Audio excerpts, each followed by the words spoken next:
Mason Reed froze on his cabin porch, coffee mug slipping from his fingers and shattering against the wooden planks. The enormous black bear, standing 10 feet away, wasn't attacking or growling. She was weeping, tears streaming down her face as she gently cradled a limp cub in her mouth. Her eyes locked with his, intelligent, desperate, pleading, wholly unlike any wild animal he'd encountered in 30 years living in the Adirondacks.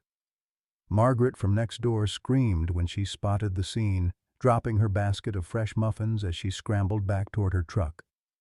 The retired surgeon's medical instincts warred with his survival instinct, his mind flashing to Sarah and Amy's funeral 5 years ago. How empty his hands had felt then, how powerless despite decades saving lives. "Don't move," he whispered to himself, though every fiber of his being urged him to retreat inside. What could drive a mother bear to seek human help? And would his next decision save 2 lives or end his own? Leave a like and share your thoughts in the comments along with the city you're watching from now. Let's continue with the story. Mason Reed hadn't always been a recluse. 5 years ago, he'd been Dr. Reed, one of Boston Memorial's most respected trauma surgeons, a man who held beating hearts in his hands and guided residents through impossible cases with steady confidence. That was before the semi-truck jackknifed on the rainy highway, before his wife Sarah and 12-year-old daughter Amy were rushed into his own OR, before he watched the life drain from their eyes despite everything medical science could offer. The Adirondack cabin had been their summer retreat, a place of fishing trips and stargazing.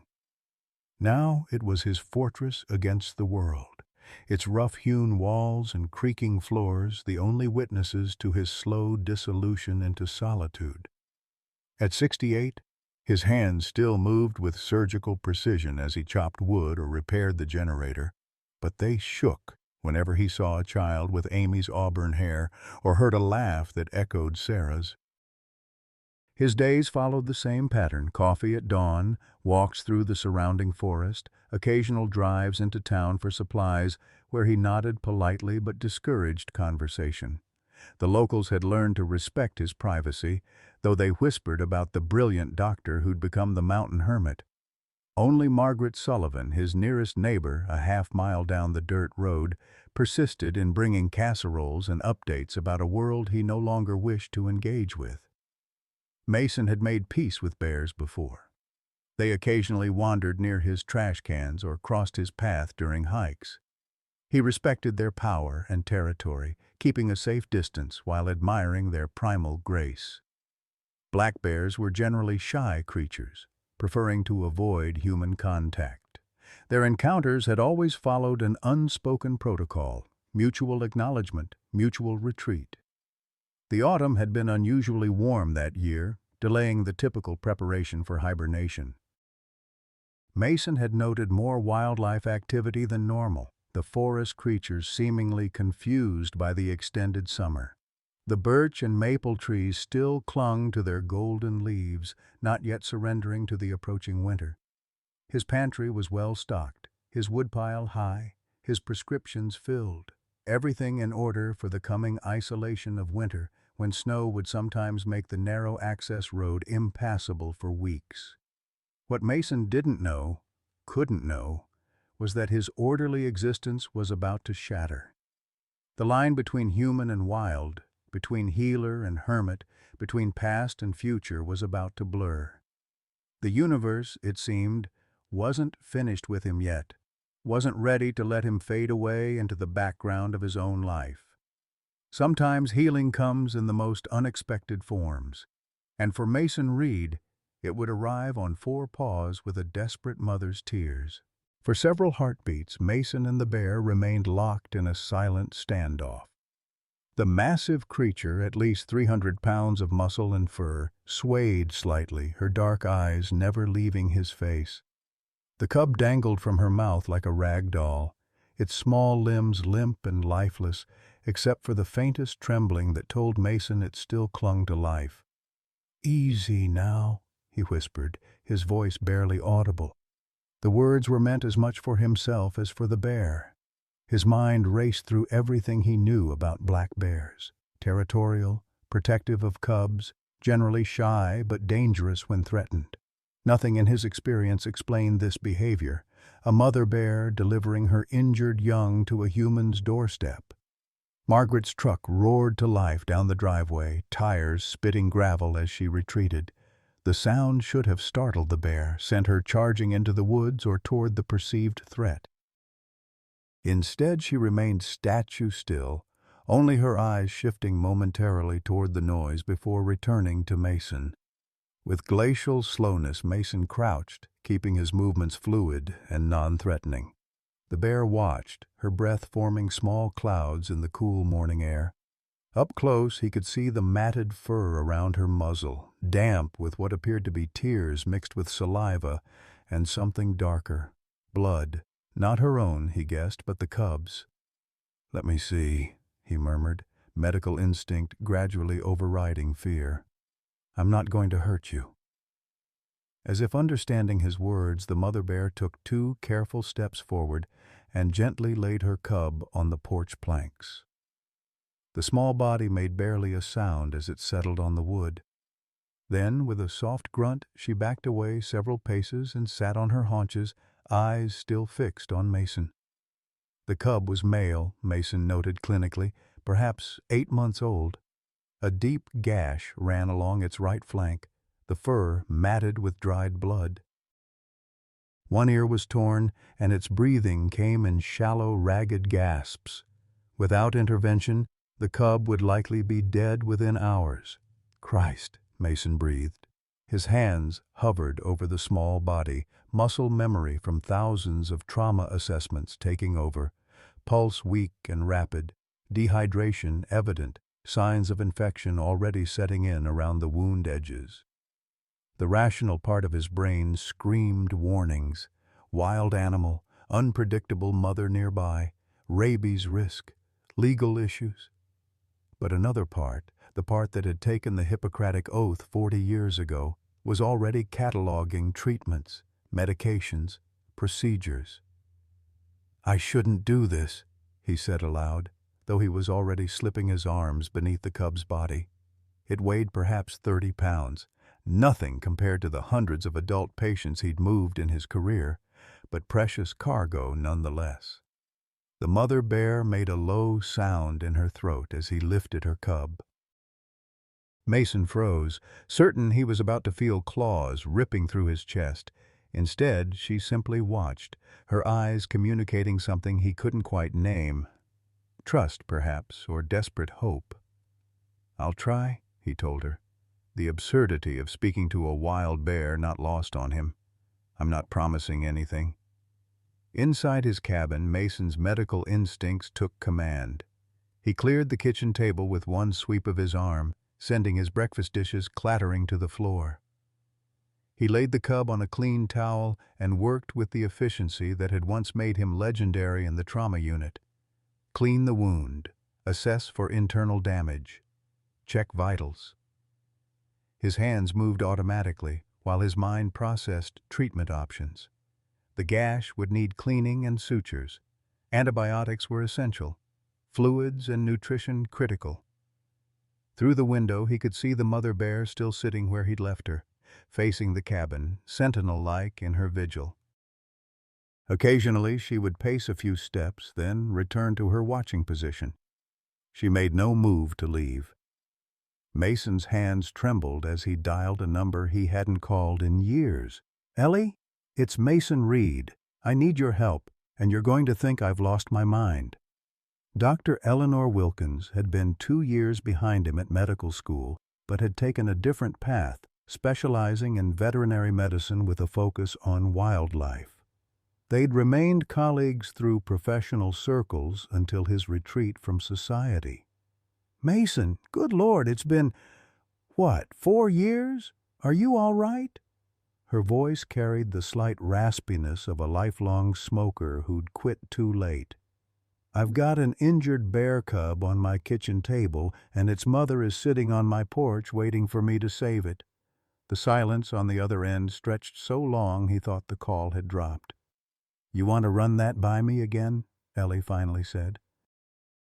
As concisely as possible, Mason described the morning's events and the cub's condition. To her credit, Ellie asked precise, clinical questions without wasting time on disbelief. "I'm about 90 minutes from you if I leave now," she said. "Keep pressure on any active bleeding. Clean the wound with whatever antiseptic you have. Dilute it if it's something strong. Don't give it food. But if it's conscious enough to swallow, you can try a little water or honey water. And Mason, don't turn your back on that mother. No matter how she's acting now, she's still a wild animal with a threatened cub." While waiting for Ellie, Mason worked methodically. The cub remained unconscious but stable. The wound, once cleaned, revealed tooth marks. Not a fall or a trap as he'd initially suspected, but an attack by another bear. The pattern and size suggested an adult male. Male bears sometimes kill cubs, Mason remembered reading somewhere. "Forces the female back into breeding condition." The thought made him sick. Every few minutes he glanced out the window to check on the mother. She remained a constant presence, occasionally sniffing the air or making low vocalizations, but never leaving her post. Her patience and trust defied everything he knew about wild animal behavior. As he worked, memories surfaced unbidden.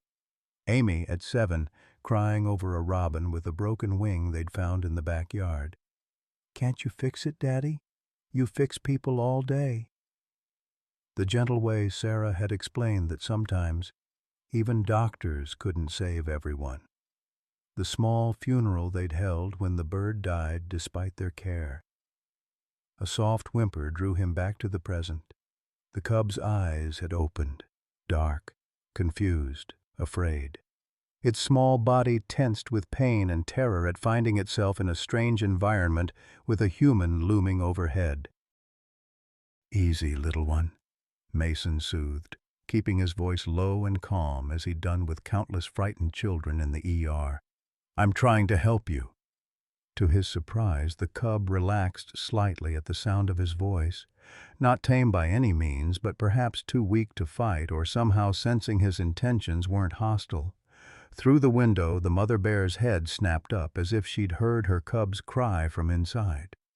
She rose to all fours, taking a few steps toward the cabin before stopping, torn between protective instinct and the strange trust that had brought her here. Mason made a decision. He moved to the window where she could clearly see him and slowly lifted the cub into view. "He's alive," he said, knowing she couldn't understand the words, but hoping his tone and the sight of her breathing cub might reassure her. "I'm trying to help him." The bear stared intently, then settled back on her haunches, resuming her wait. The crunch of tires on gravel announced Ellie's arrival. Mason watched through the window as her weathered SUV pulled up beside his truck. The mother bear turned toward the sound but didn't flee, instead watching warily as the vehicle stopped. "Jesus Christ on a pogo stick," came Ellie's voice through his phone, which he'd left on speaker. "You weren't kidding about the mother. I'm looking at her right now through my windshield." "She hasn't shown any aggression," Mason replied. "But I wouldn't test her patience. I've tranquilizer darts if needed, but I'd rather not use them unless she charges. Stress isn't good for her or the cub. I'm going to move very slowly toward the house. Keep watching in case she changes her mood." Mason watched as Ellie emerged from her vehicle, medical bag in hand. She moved with deliberate slowness, not making eye contact with the bear but not showing fear either. The mother bear watched intently but remained seated. When Ellie reached the porch steps, she paused. "I'm coming in, Mason. Open the door slowly when I count to 3. The next hour was a flurry of activity as Ellie examined the cub with professional efficiency. She confirmed Mason's initial assessment: male, roughly 8 months old, suffering from an attack wound and secondary infection. With her specialized equipment and medications, They were able to stabilize the cub more effectively than Mason could have alone. "He's lucky," Ellie said, administering an antibiotic injection. "The teeth missed major vessels and organs. With proper care, he has a good chance of recovery." "And then what?" Mason asked, the question that had been nagging at him since he'd brought the cub inside. Ellie's expression turned serious. "That's the complicated part. Legally, I should report this to Wildlife Services. They'd take him to a rehabilitation facility, possibly relocate the mother." "They'd separate them?" The thought disturbed Mason more than he expected. "Most likely. And depending on the facility and the cub's recovery, he might never return to the wild." She glanced out the window at the patient mother. "That bear out there did something I've never seen in 30 years of wildlife medicine. She specifically sought human help for her cub. That's not normal behavior." "So, what do we do?" Ellie was quiet for a long moment. "Officially, as a licensed wildlife veterinarian, I'm telling you we should call the authorities." She paused. "Unofficially, as someone who's dedicated my life to these animals, I think we give them a chance. That mother clearly wants her cub back, and separating them through the system might do more harm than good." As they discussed options, the cub began to stir more frequently, making small sounds of distress or pain, despite the medications. Each time the mother outside would react, pacing anxiously before returning to her vigilant sitting position. "She hears him," Mason observed. "Every time he makes a sound, she responds." "The bond between mother bears and cubs is incredibly strong," Ellie explained. "They stay together for about 18 months in the wild. She's not going anywhere without him." As evening approached, they stabilized the cub as best they could. Ellie left additional medications, detailed instructions, and a promise to return the following day. "You've got about 72 hours before this little guy is strong enough to consider returning to his mother," she explained. "After that, we'll need to make some hard decisions." As Ellie prepared to leave, she paused at the door. "I'm curious. What are you calling him?" Mason hadn't considered naming the cub. Naming it would make this temporary medical intervention feel permanent, personal. "I'm not naming a wild animal," he said firmly. Ellie gave him a knowing look. "You will," she said. "By tomorrow, you'll have a name for him. It's human nature." After she left, navigating carefully past the mother bear, who watched her departure with alert interest, Mason found himself alone with his unlikely patient. The cub slept fitfully in a nest of towels he'd arranged near the fireplace, occasionally twitching or whimpering. Outside, darkness fell. The mother bear remained, now a shadowy silhouette against the twilight forest. Mason turned on the porch light so he could continue to monitor her. Would she stay all night? Surely her own hunger and needs would eventually drive her away. He prepared a simple dinner for himself, eating absently while watching both bears, one inside, fighting for life, one outside, maintaining her devoted vigil. As he washed his dishes, he found himself talking aloud to the unconscious cub. "Your mother's something special, you know that." "I've never seen anything like it." The cub's ear twitched at the sound of his voice. Despite his exhaustion, Mason knew he wouldn't sleep much that night. He arranged a makeshift bed on the couch where he could keep an eye on both the cub and the window where the mother remained visible. As he drifted toward uneasy sleep, one word kept surfacing in his mind, unbidden but somehow right. Hope. Mason woke with a start, momentarily disoriented by the unfamiliar weight across his lap. Sometime during the night, he'd moved from the couch to the floor beside the makeshift nest of blankets, and his hand rested gently on the cub's rising and falling side.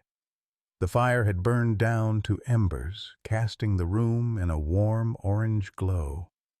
Dawn light filtered through the windows as Mason carefully extracted himself and went to check on the mother bear. To his surprise, she was still there, curled at the edge of the tree line but clearly awake, her eyes reflecting the early light as she watched the cabin. When she saw him at the window, she rose to a sitting position, attentive and expectant. "Still here?" Mason murmured. "Determined lady, aren't you?" The cub stirred behind him, making a weak sound somewhere between a whimper and a growl. The antibiotics Ellie had administered seemed to be working. His breathing was stronger, more regular, and when Mason checked the wound, the angry red inflammation had reduced slightly. "Looking better this morning," he told the cub, who blinked drowsily at him. "Let's try some water." Using a turkey baster Ellie had modified for the purpose, Mason carefully administered water mixed with honey and electrolytes. The cub accepted the liquid eagerly, swallowing with more strength than the previous day. By mid-morning, Ellie returned as promised, bringing additional supplies and medications. The mother bear acknowledged her arrival with alert watchfulness, but remained non-aggressive. "She's still here," Ellie noted, impressed. "Has she left at all?" "Not that I've seen," Mason replied. "She dozes but never fully sleeps, always watching." Ellie examined the cub thoroughly, nodding with professional satisfaction. "The antibiotics are working. Fever's down. Wound looks cleaner." "You've done good work, doctor." Mason shrugged off the compliment. "Basic care, nothing special." "So," Ellie said, watching him carefully, "have you named him yet?" Mason hesitated, then sighed. "Hope. I've been calling him Hope." Ellie smiled knowingly, but didn't comment on his change of heart. Instead, she reached into her bag and removed a small device with an antenna. "I want to check something." She moved slowly around the room, the device making soft, clicking sounds. When she approached the window facing the mother bear, the clicking accelerated. "I thought so," she said, adjusting some settings on the device. "Your mama bear out there has a chip." "A chip? Like a pet microchip?" "Wildlife tracking chip. More sophisticated." Ellie checked the readout. Subject 17, implanted 2018, Adirondack Wildlife Research Initiative. Mason frowned. "What does that mean?" "It means," Ellie said, watching the mother bear with newfound interest, "that she was part of a university research program studying black bear behavior and intelligence. I remember reading about it. They followed several bears for years, particularly focusing on problem-solving abilities and human interactions." "That would explain why she's not behaving like a typical wild bear," Mason said, pieces falling into place. "Exactly." Ellie made some notes. "According to this chip data, she's approximately 12 years old. The program ended when funding was cut in 2021, but the researchers published some fascinating findings about higher cognitive functions in bears, particularly females with cubs." "So she's, what, semi-habituated to humans?" "Not exactly. The researchers were careful to maintain distance and scientific protocols. They weren't socializing with the bears like pets, but she would have learned that humans aren't always threats. And if she was one of their more intelligent subjects, she made a calculated decision to bring her cub to a human when he was injured," Mason finished the thought. "It's extraordinary," Ellie agreed.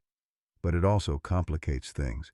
If Wildlife Services learned she was a research subject, they might be even more insistent on relocating her. Some officials consider bears with any human exposure as problem animals." As they discussed the implications, Mason's phone rang. The display showed a name he hadn't seen in years: Sheriff Thomas Parker. "Mason," the sheriff's familiar drawl came through the speaker. "Got an interesting report from Margaret Sullivan this morning. Something about a bear on your porch?" Mason shot Ellie an alarmed look. "Tom, it's not what you think." "Well, I don't rightly know what to think, which is why I'm calling instead of driving out there with my rifle." "Margaret was pretty worked up, said there was a bear threatening you." "No one's threatening anyone," Mason said firmly. "There was a bear, yes, but the situation is complicated." "Complicated how?" Mason took a deep breath and explained as concisely as possible. To his credit, Sheriff Parker listened without interruption. "So you're telling me," he said finally, "that you've got a wounded bear cub in your house, and its mama is camped out on your property, waiting for Junior to get better?" "That's about the size of it, yes." A long sigh came through the phone. "Mason, you know I respect you. You saved my wife's life when she had that aneurysm. But I've got to notify Wildlife Services about this. It's the law." "Tom, please," Mason found himself pleading. "Give us a few days. The cub needs treatment, and separating them now could do more harm than good." Another pause. "Dr. Wilkins is with you, you said?" "I'm here, Sheriff," Ellie confirmed. "And you're on board with this unconventional approach?" "As a wildlife veterinarian, I believe the best outcome for both animals is to treat the cub and return him to his mother in their natural habitat as soon as medically advisable." Sheriff Parker was quiet for a moment. 3 days, he finally said. "I'll hold off reporting for 3 days. After that, I've got to do my job, Mason." "Thank you, Tom." After hanging up, Mason ran a hand through his silver hair. 3 days. Can Hope be ready in 3 days? Ellie looked thoughtfully at the cub, who was now awake and watching them with alert curiosity. "It's possible, if his recovery continues at this pace. But it will be close." As they discussed treatment plans for the coming days, a movement outside caught Mason's attention. The mother bear, Subject 17, though Mason couldn't think of her by that clinical designation, had moved closer to the cabin and was now standing on her hind legs, front paws pressing against a tree as she peered intently toward the window. "She wants to see him," Mason realized. Following an impulse he couldn't quite explain, Mason carefully lifted Hope, still wrapped in the blanket, and moved toward the window. He held the cub where his mother could clearly see him, turning so she could observe that her baby was alive and being cared for. The bear dropped to all fours and approached the window with careful steps, stopping about 10 feet away. She made a soft chuffing sound, and to Mason's astonishment, Hope responded with a weak but definite vocalization of his own. "They're communicating," Ellie whispered, watching in fascination. For nearly a minute, mother and cub exchanged soft sounds while Mason held Hope at the window. Then, seemingly satisfied, the mother bear retreated to her previous position at the forest edge. "I've never seen anything like that," Ellie said, shaking her head in wonder. "She's checking on him, making sure he knows she's still here." Later that afternoon, as Ellie prepared to leave with promises to return the following day, she paused at the door. "Have you thought about what this means for you?" "What do you mean?" "Mason, you've been hiding away up here for 5 years, barely speaking to anyone, cutting yourself off from everything. And now this?" She gestured toward Hope, who was sleeping peacefully in his nest. "It's like the universe is forcing you to engage again." Mason felt a flash of irritation. "I didn't ask for a therapy session, Ellie." "No, you asked for medical help with a bear cub," she countered. "But I've known you too long to pretend I don't see what's happening here." "This isn't just about saving that cub. It's exactly about saving the cub," Mason insisted. "Nothing more." Ellie gave him a long look. "I was at Sarah and Amy's funeral, Mason. I saw what their loss did to you. You were the best trauma surgeon I've ever known, and you walked away from everything because you couldn't save them." "Don't," Mason warned, his voice tight. "I'm just saying," Ellie continued gently, "maybe helping Hope isn't random. Maybe it's a chance to save someone when you couldn't before." After she left, Mason sat in silence, her words echoing uncomfortably in his mind. Outside, the sky darkened with gathering clouds, and a light rain began to fall. The mother bear, he needed to give her a name too, he realized, remained at her post despite the weather, her dark fur glistening with raindrops. Aurora, he said aloud, the name coming to him suddenly.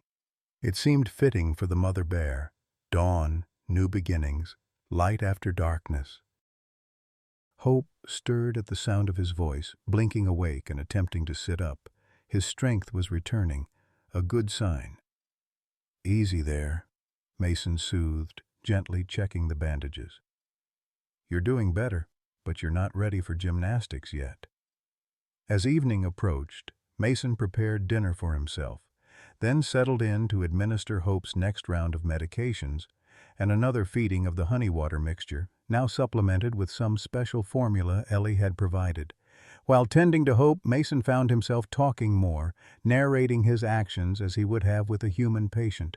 This might sting a little, he warned, as he cleaned the wound. Good job, he praised when Hope swallowed his medicine without struggle. In the quiet cabin, with rain pattering on the roof and the fire crackling in the hearth, Mason suddenly realized he was experiencing something he hadn't felt in years, a sense of purpose. For so long his days had been empty routines, mere existence without meaning. Now, with this unexpected responsibility, he felt the fog of grief lifting slightly, allowing slivers of light to penetrate. His phone chimed with a text message from Ellie. Check the news. Storm coming. Might affect our timeline. Mason turned on the small television he rarely used. The local weather report confirmed Ellie's warning.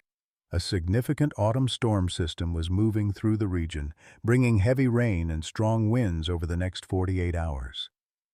That complicates things, he told Hope, who was watching him with curious eyes. We can't release you in a storm. The weather report gave way to local news, and Mason was about to turn off the TV when a familiar name caught his attention. Concerns from residents about increased bear activity in the Whiteface Mountain region. Local hunter and guide Victor Blackwood claims the bear population has grown beyond sustainable levels. The screen showed a weathered man in his 50s with hard eyes and a grim expression. These aren't cuddly toys, they're dangerous predators, Blackwood was saying. The DEC isn't doing enough to manage the population, and it's putting people at risk. Mason felt an instinctive dislike for the man, though he couldn't place why. Something in Blackwood's expression seemed more vengeful than concerned. The news segment continued. Wildlife officials maintain that black bear populations are within target ranges and that conflicts can be minimized through proper garbage management and other preventative measures. Mason turned off the TV, disturbed by Blackwood's hostile attitude toward the bears. Looking down at Hope, who had fallen asleep again after his feeding, Mason felt a surge of protectiveness. The cub's vulnerability, his complete dependence on Mason's care, awakened something that had been dormant for too long. Outside, Aurora remained in her vigil despite the intensifying rain. Mason opened the door slightly and set out a bowl of water and some berries on the porch, a meager offering, but a gesture of recognition for her remarkable trust and patience. As night fell and the storm intensified, Mason made his bed on the floor beside Hope again. The cub had grown accustomed to his presence, no longer showing fear when Mason approached. Not tame, Mason was careful not to treat him as a pet, but accepting of this temporary human guardian. In the darkness, with rain lashing the windows and wind howling through the trees, Mason found himself speaking aloud, his voice barely audible even to himself. I couldn't save them, you know. Sarah and Amy. They were already too far gone when they reached the hospital. Brain injuries too severe. He paused, the admission painful even after 5 years. I was the best trauma surgeon in 3 states, and I couldn't save my own family. Hope shifted in his sleep, one paw twitching as he dreamed of whatever bear cubs dream. I don't know why your mother chose me, Mason continued, but I promise you this. I won't fail you like I failed them. The storm raged outside, but within the cabin, something long frozen in Mason began to thaw, painfully, but necessary, like frost-bitten flesh returning to life. The storm intensified overnight, pelting the cabin with rain that occasionally turned to sleet as temperatures dropped. Mason woke several times to check on Hope, whose condition continued to improve despite the atmospheric drama outside. By morning, the cub was alert enough to take interest in his surroundings, his dark eyes following Mason's movements around the cabin. Aurora had sought shelter beneath the dense branches of a nearby spruce, her dark form barely visible through the rain-streaked windows. Even in the punishing weather, she maintained her vigil, though she'd moved her position to balance protection from the elements with a clear view of the cabin. "Your mama's still there," Mason told Hope as he changed the bandages. "Tough lady." The wound was healing well. Ellie's antibiotics and Mason's careful cleaning had prevented serious infection. The cub's appetite had improved too, allowing Mason to introduce some solid food along with the formula. Still, Hope remained weak, needing at least another day or two before he'd be strong enough for release. Mason's phone rang mid-morning. It was Ellie, her voice crackling through spotty reception. "Storm's worse than they predicted," she reported. "Roads are flooding in some areas. I don't think I can make it out to you today." "We're managing," Mason assured her. "Hope's fever is gone, and he's eating well." "Good. But Mason, I'm worried about our timeline. The storm's supposed to clear by tomorrow afternoon, but Sheriff Parker's 3-day window ends the following morning." "I know." Mason had been calculating the same problem. "If the road's clear enough, we could try to release Hope tomorrow evening." "It's not ideal," Ellie cautioned. "The ground will be muddy, temperatures dropping, but it might be our only chance before Wildlife Services gets involved." After hanging up, Mason sat beside Hope's nest, gently stroking the cub's head. The small bear had grown more comfortable with his touch, occasionally even leaning into it when Mason cleaned his wounds or checked his temperature. "One more day," he told the cub. "Then you go home to your mother." The thought brought an unexpected pang. In just 2 days, Mason had grown attached to his unlikely patient. Hope's presence had filled the silent cabin with purpose, forcing Mason to focus on something beyond his own grief and isolation. Outside, the wind howled, bending tree branches and sending leaves swirling across the yard. Aurora had disappeared from her spot under the spruce. For a moment, Mason felt a stab of worry. Had she finally given up and left? But a movement at the edge of his vision revealed her reappearing from the forest, something dark dangling from her mouth. Mason watched in astonishment as the mother bear carefully placed what appeared to be a freshly caught rabbit at the edge of his porch, then retreated to her sheltered position. The offering sat in the rain, a curious reversal of roles, the wild animal bringing food to the human's door. "Would you look at that?" Mason murmured to Hope, who had crawled to the edge of his blanket nest, nose twitching with interest at the scent of his mother and the fresh kill. The gesture touched something deep in Mason. For years, he'd rejected connection, rebuffed the casseroles and invitations from neighbors, shut himself away from the community that had tried to support him after his loss. Now a wild bear was offering him food, acknowledging their unlikely partnership in saving her cub. The rest of the day passed quietly as the storm began to abate. Hope grew stronger by the hour, moving more confidently around his nest and responding with increasing alertness to sounds and movements. Mason began to limit his direct contact, conscious that too much human familiarity could endanger the cub upon his return to the wild. As evening approached, Mason's phone rang again. The display showed a number he didn't recognize. "Dr. Reed?"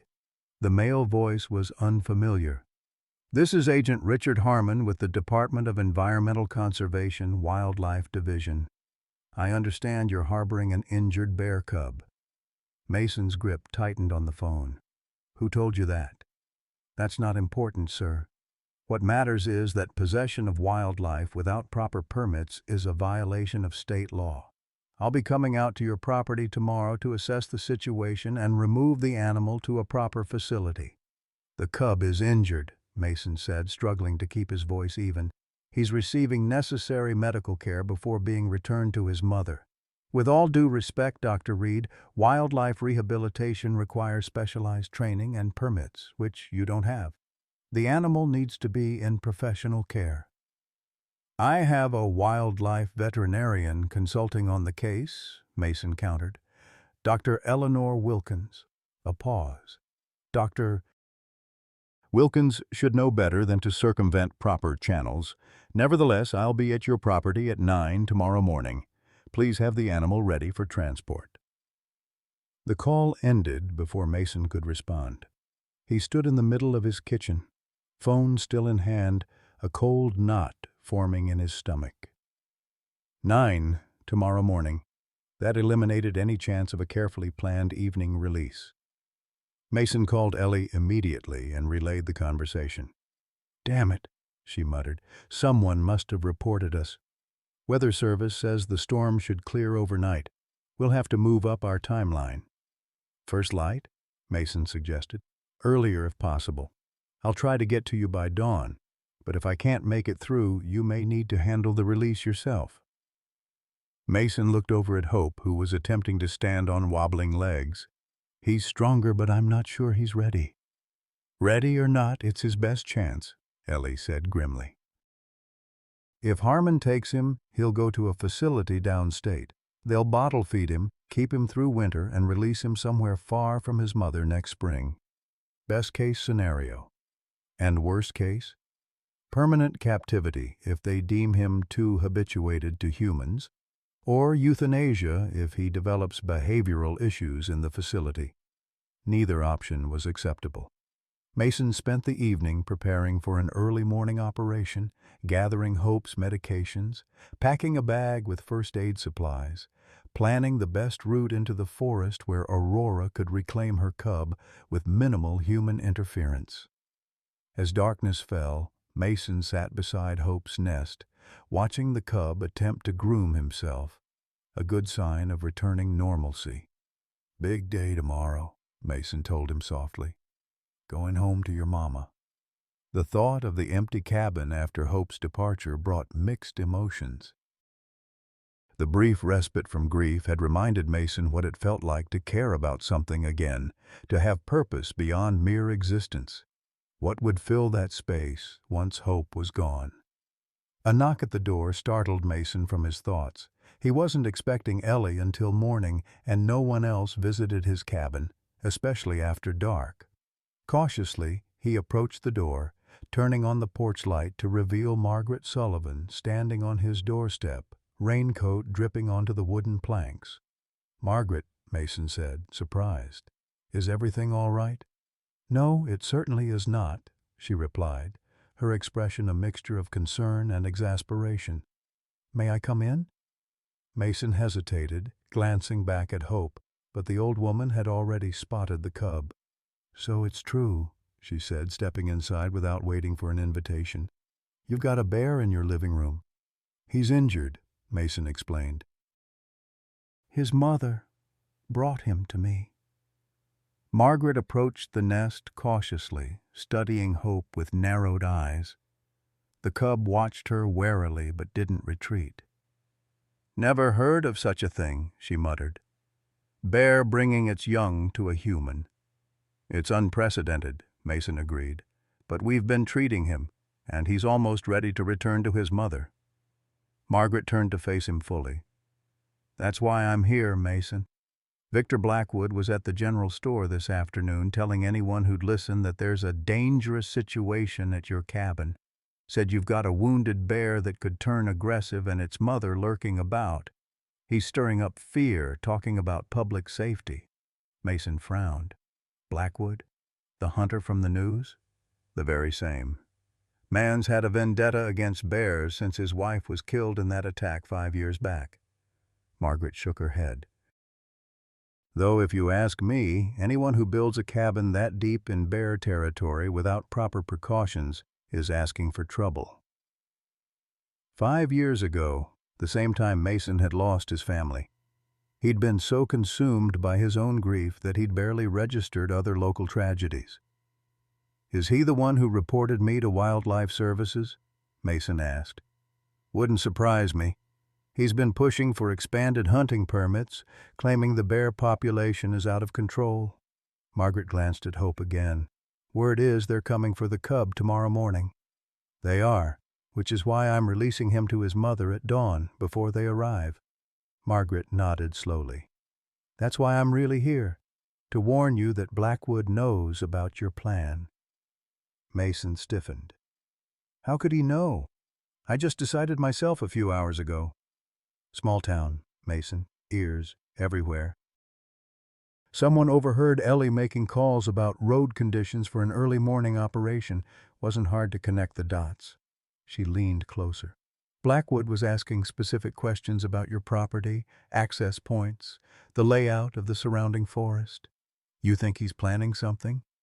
"I think," Margaret said carefully, "that a man who blames bears for his wife's death might take issue with someone helping bears evade authorities."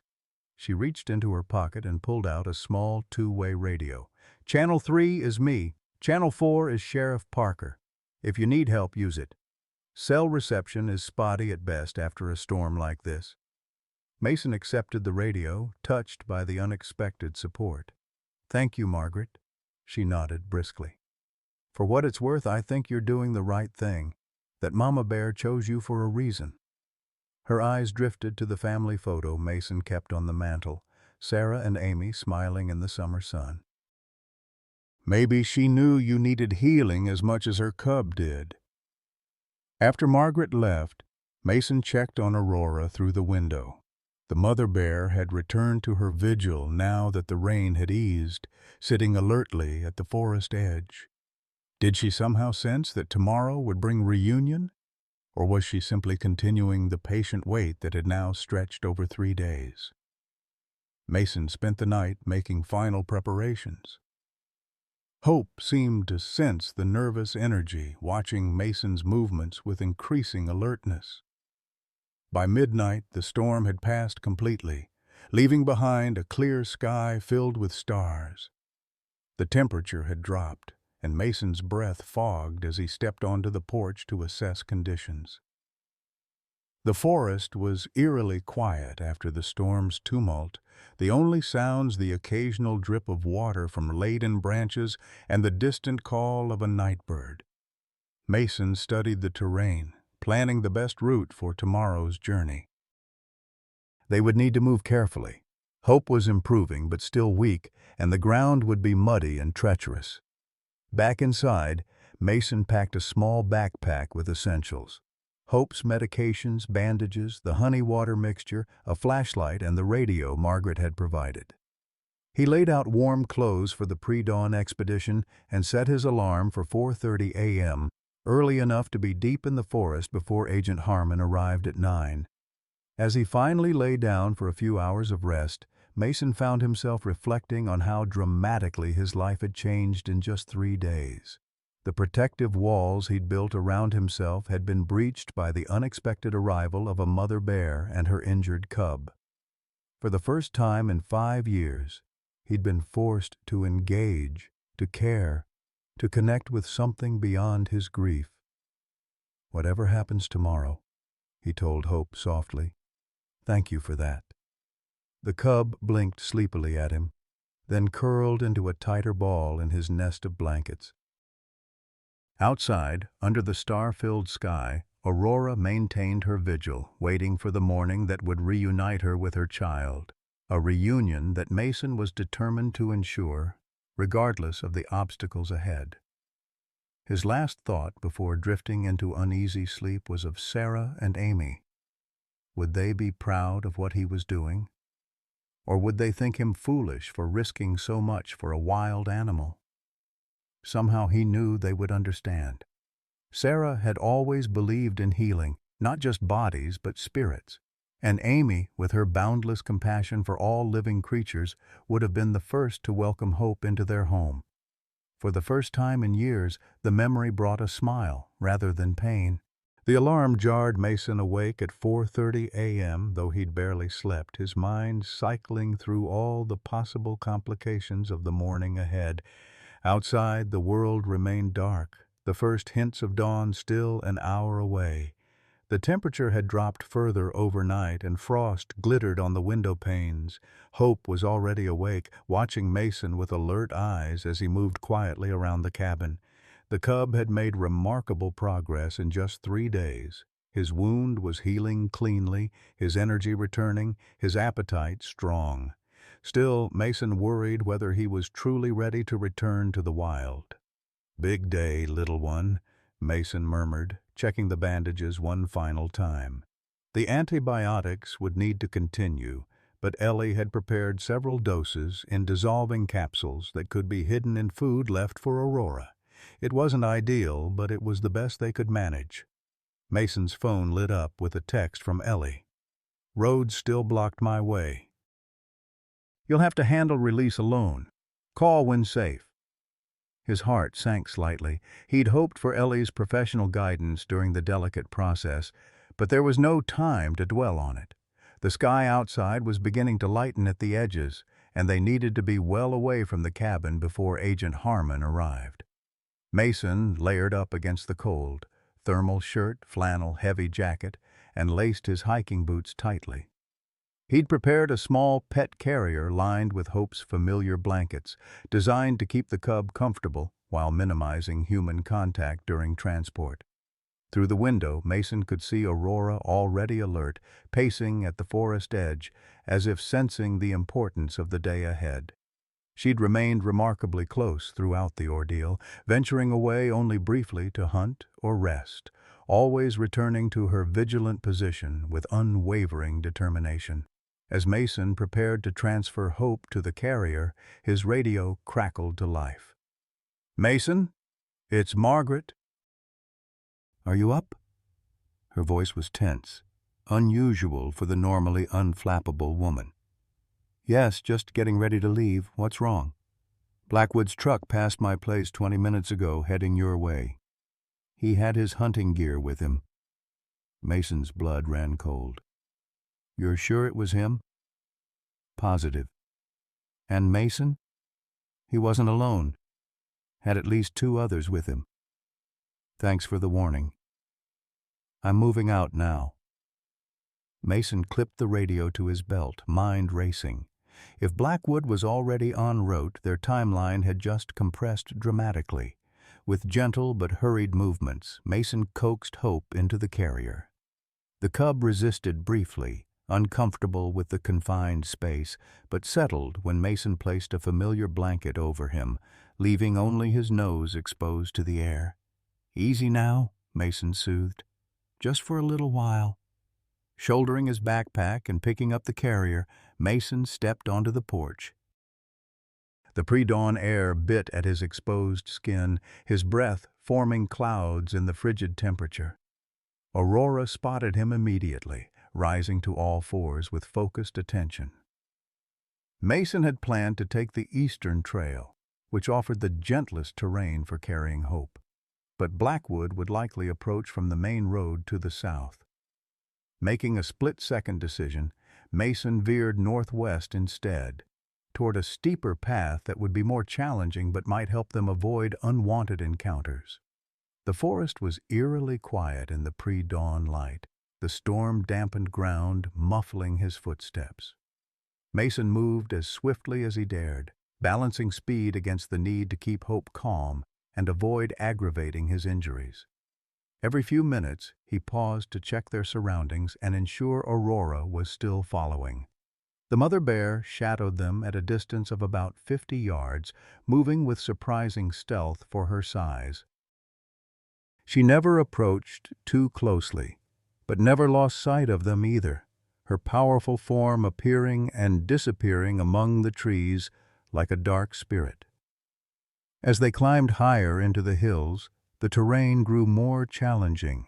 Fallen branches from the storm blocked portions of the trail, and muddy slopes threatened to send Mason sliding with each step.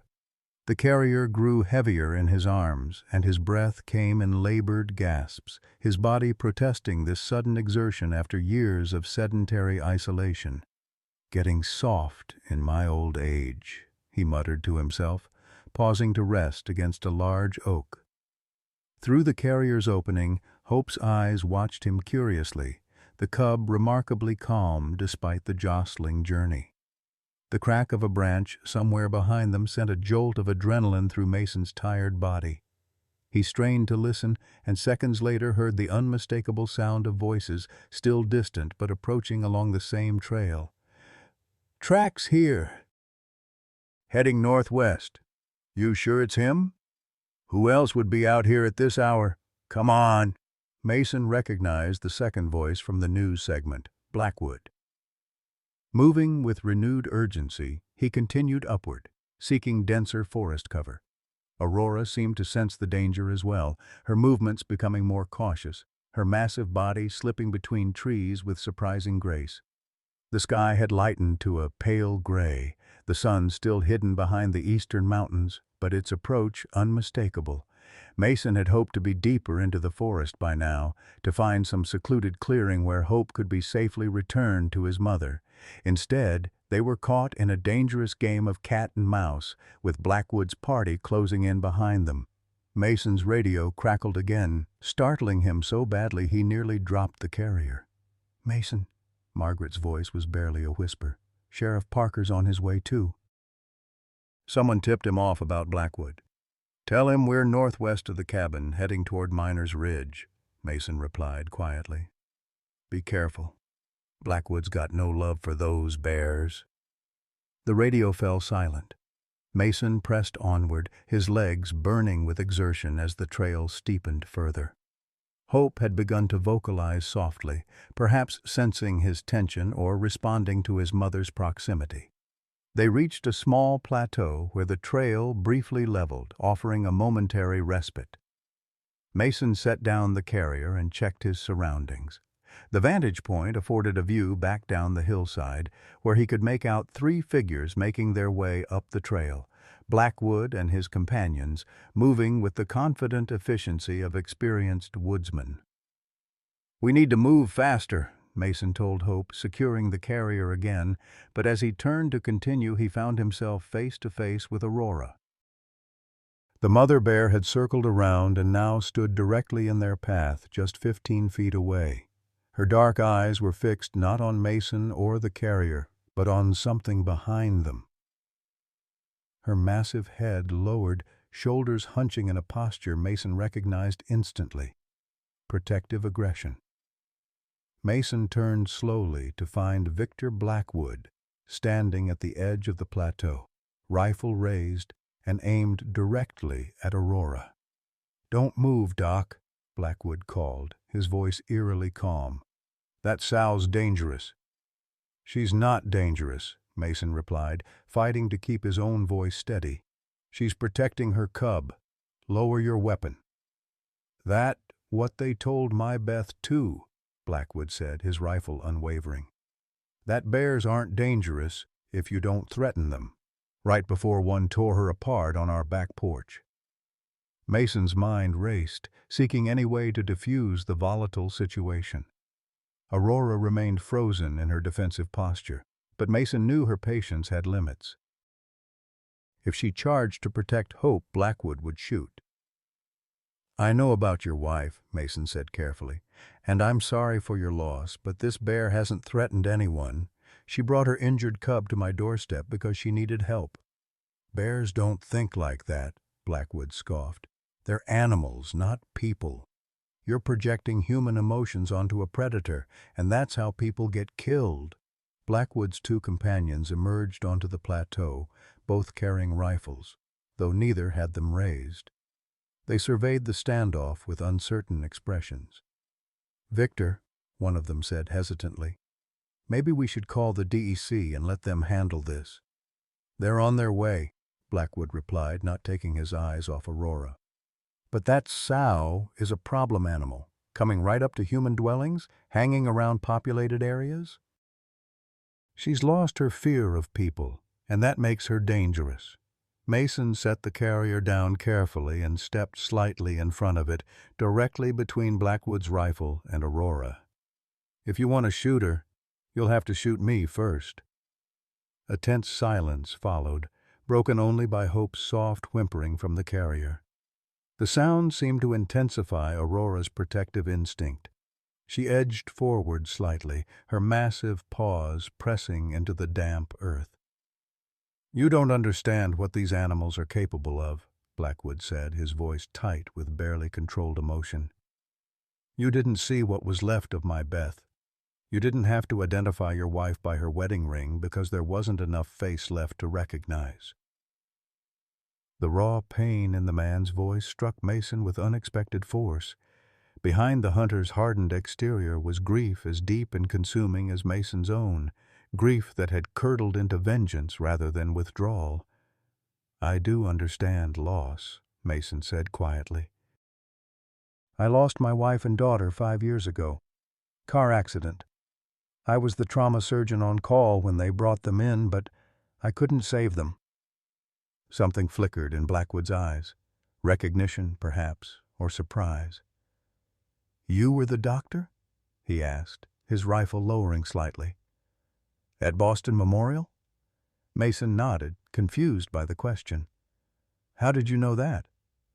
Blackwood's expression shifted, a complex mixture of emotions crossing his weathered face. "I was there that night, working as an anesthesiologist before I moved out here for Beth. I was in the OR when they brought your family in." The revelation hit Mason like a physical blow. This man had been present during the most devastating moment of his life, had witnessed his desperate, futile efforts to save Sarah and Amy. "You assisted on the surgery," Mason said slowly, memories surfacing of the chaotic trauma bay, the team working frantically while he struggled to maintain professional detachment despite knowing who lay on the table. "I did." Blackwood lowered his rifle completely now, though he still held it ready. "I remember you. You wouldn't stop, even when it was clear they were gone. Kept working until the chief physically pulled you away." The unexpected connection created a strange current between the two men. Adversaries moments before, now linked by their shared proximity to tragedy. In the silence that followed, the first rays of morning sun crested the eastern ridge, casting long shadows across the plateau and bathing Aurora's dark fur in golden light. The moment was shattered by Hope's sudden cry from the carrier, a louder, more distressed sound than before. Aurora responded immediately, huffing and taking another step forward. Blackwood's rifle came up again instinctively. "Wait!" Mason raised his hands. "Let me show you something. Then if you still want to shoot, I won't stop you." Moving slowly, telegraphing each action, Mason knelt beside the carrier and opened its door. Hope blinked in the sudden light, then cautiously emerged, still unsteady on his healing leg. "This cub was attacked by a male bear," Mason explained. "His mother brought him to my doorstep 3 days ago. She's been waiting patiently while I treated him. Does that sound like a mindless killer to you?" Hope took a few wobbling steps toward Aurora, then stopped, uncertain. The mother bear made a soft, chuffing sound, encouraging but remaining still, seemingly aware of the delicate balance of the standoff. "She's been part of a university research study," Mason continued. "She's unusually intelligent, even for a bear. And she's shown more trust and patience than most humans I know." Blackwood's companions had lowered their rifles completely now, watching the scene with evident fascination. One whispered to the other, "Have you ever seen anything like this?" Hope took another hesitant step toward his mother, then another. Aurora remained perfectly still, allowing her cub to approach at his own pace, though her eyes never left Blackwood and his rifle. "I understand your pain," Mason said quietly to Blackwood. "God knows I do. For 5 years I've been hiding from the world because I couldn't save my family. You've been hunting bears because one took yours. We've both been trapped by our grief, just in different ways. Hope had reached Aurora now, pressing his small body against her massive foreleg. The mother bear gently nuzzled her cub, inspecting him with careful attention, while keeping a wary eye on the humans. But this, Mason gestured toward the bears, this helped me remember what it feels like to save a life instead of losing one. Maybe there's healing for both of us here, if we can see it.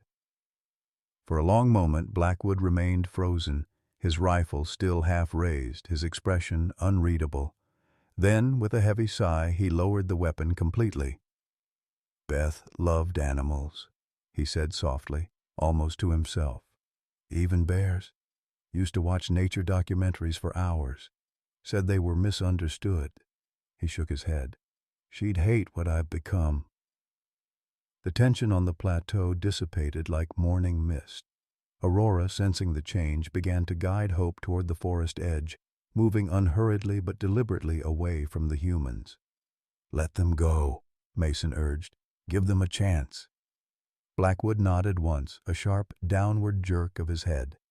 "The DEC will still come looking. I know. But at least they'll be deep in the forest by then, where they belong." As if understanding the reprieve she'd been granted, Aurora paused at the forest edge and turned back toward the humans. Her eyes met Mason's for a long moment, intelligent, aware, communicating something beyond words. Then she nudged Hope gently, and together they disappeared into the trees, two dark shadows melting into the forest they called home. The sound of an approaching vehicle broke the spell that had fallen over the plateau. Sheriff Parker's voice came through Mason's radio. "Mason, you copy? I'm at your cabin. No sign of you or Blackwood." "We're on Miners Ridge," Mason replied.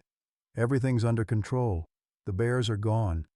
Gone as in released back into the wild where they belong. Victor and I have come to an understanding." Blackwood approached Mason, his demeanor completely transformed from the vengeful hunter of minutes before. "I'll deal with the DEC," he said quietly. "Tell them we tracked the bears but lost them deeper in the forest. Probably headed for the high country to den for winter." "Why would you do that?" Mason asked, surprised by the offer. Blackwood looked toward where the bears had disappeared. "Because Beth would want me to. And because maybe it's time I stopped letting grief decide who I am." He extended his hand. 5 years is a long time to be lost for both of us. As the two men shook hands, the morning sun fully cleared the eastern mountains, flooding the plateau with golden light.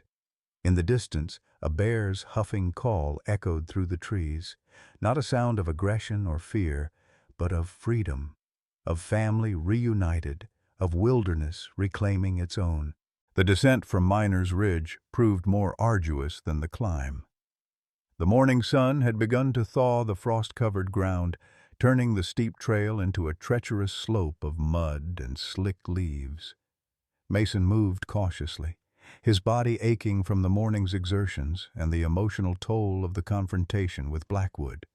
Sheriff Parker met them halfway down, his weathered face etched with concern that shifted to confusion as he took in the unlikely group. Mason, Blackwood, and the two hunters, all walking together in what appeared to be an uneasy truce. "Someone want to tell me what in God's name is going on?" Parker demanded, hand resting instinctively on his holstered sidearm. "Misunderstanding, Tom," Blackwood answered before Mason could speak. "Got some reports about problem bears, came out to investigate. Turns out they were just passing through." The sheriff's skeptical gaze shifted between the men. "And the cub doctor?" "Wilkins was treating? Released back to its mother," Mason explained. "They've headed deeper into the forest." Parker studied Mason's face for a long moment, clearly sensing there was more to the story. "Wildlife Services agent is waiting at your cabin, Mason. Man named Harmon. Seems mighty determined to take possession of a bear cub." "He's going to be disappointed," Mason replied evenly. To his credit, Parker didn't press further. Like most local law enforcement in rural areas, He preferred to let residents resolve their own conflicts when possible. I'll tell him we conducted a thorough search with no success. Bears must have moved on during the night. Appreciate that, Tom, Blackwood said, surprising Mason with his supportive tone. As they continued down the trail, Mason found himself walking beside Blackwood, slightly separated from the others. The hunter moved with the practiced ease of someone who had spent a lifetime in these woods, his footsteps sure despite the treacherous terrain. "You really were there that night," Mason said quietly, the revelation still working its way through his consciousness. "At the hospital." Blackwood nodded, his gaze fixed on the path ahead. "Beth was a nurse there before we moved. I picked up shifts when they needed extra anesthesia coverage. That night—" He paused, choosing his words carefully. "That night was my last shift. Couldn't go back after watching you lose your family like that." "I don't remember much about the medical team," Mason admitted. "It's all a blur of faces and voices. You were in shock and focused on them, as you should have been." Blackwood navigated around a fallen branch. "I remember thinking how cruel it was. The best trauma surgeon in the hospital couldn't save his own wife and daughter. After that, Beth and I decided to leave the city, start fresh up here." His expression darkened. 6 months later, she was gone too. The parallel tragedies created an unexpected bond between the two men. Both had lost everything within the same year. Both had their lives irreversibly altered by circumstances beyond their control. But while Mason had retreated from the world, Blackwood had turned his pain outward, channeling grief into a vendetta against the creatures he blamed for his loss. "What actually happened?" Mason asked. "With Beth, I mean." Blackwood's pace slowed slightly. "We'd built a cabin about 10 miles north of here. Remote, just how we liked it. One morning I went into town for supplies. Came back to find a bear had broken through our back door." His voice remained steady, but Mason could hear the controlled pain beneath the words. Beth had been baking. Smells probably attracted it. "When I pulled up, the bear was dragging her into the woods." Mason winced, imagining the horror of such a homecoming. "I shot it, but too late." Blackwood's hand tightened on his rifle.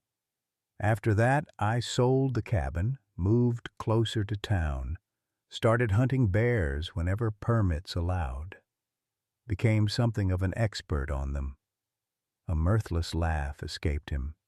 "Know your enemy, right?" They walked in silence for several minutes, the only sounds their footsteps, and the occasional call of birds returning after the storm. "This morning on the ridge," Mason finally said, "what changed your mind?" Blackwood considered the question carefully. "Seeing that mother with her cub, it wasn't what I expected. Wasn't like the bear that took Beth." He shook his head slightly. "And hearing you were the doctor that night, it felt like some kind of sign." "A sign? That maybe there's more than one way to deal with what happened to us?" Blackwood glanced at Mason. "You hid away." "I went hunting for revenge. Neither of us has been living, not really."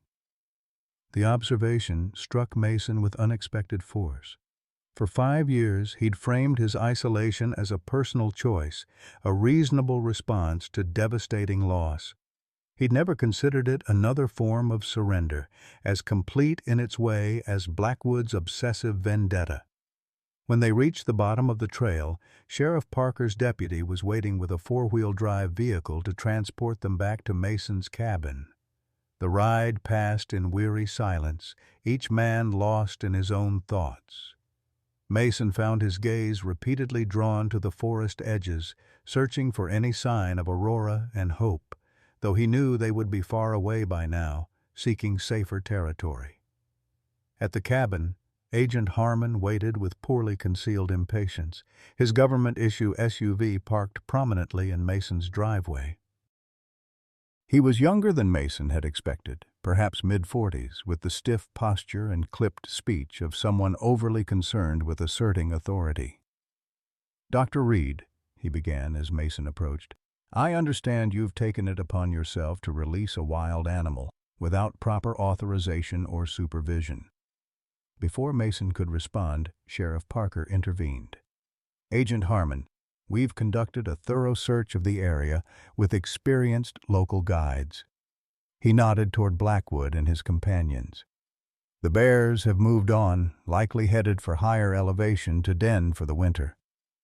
And I'm supposed to just take your word for that? Harmon's skepticism was palpable. You're welcome to search the entire mountain yourself, Blackwood offered with exaggerated politeness, though I wouldn't recommend it without a guide. Easy to get turned around up there, especially after a storm. Harmon's gaze shifted to Mason's cabin. I'll need to inspect the premises. You got a warrant? Parker asked mildly.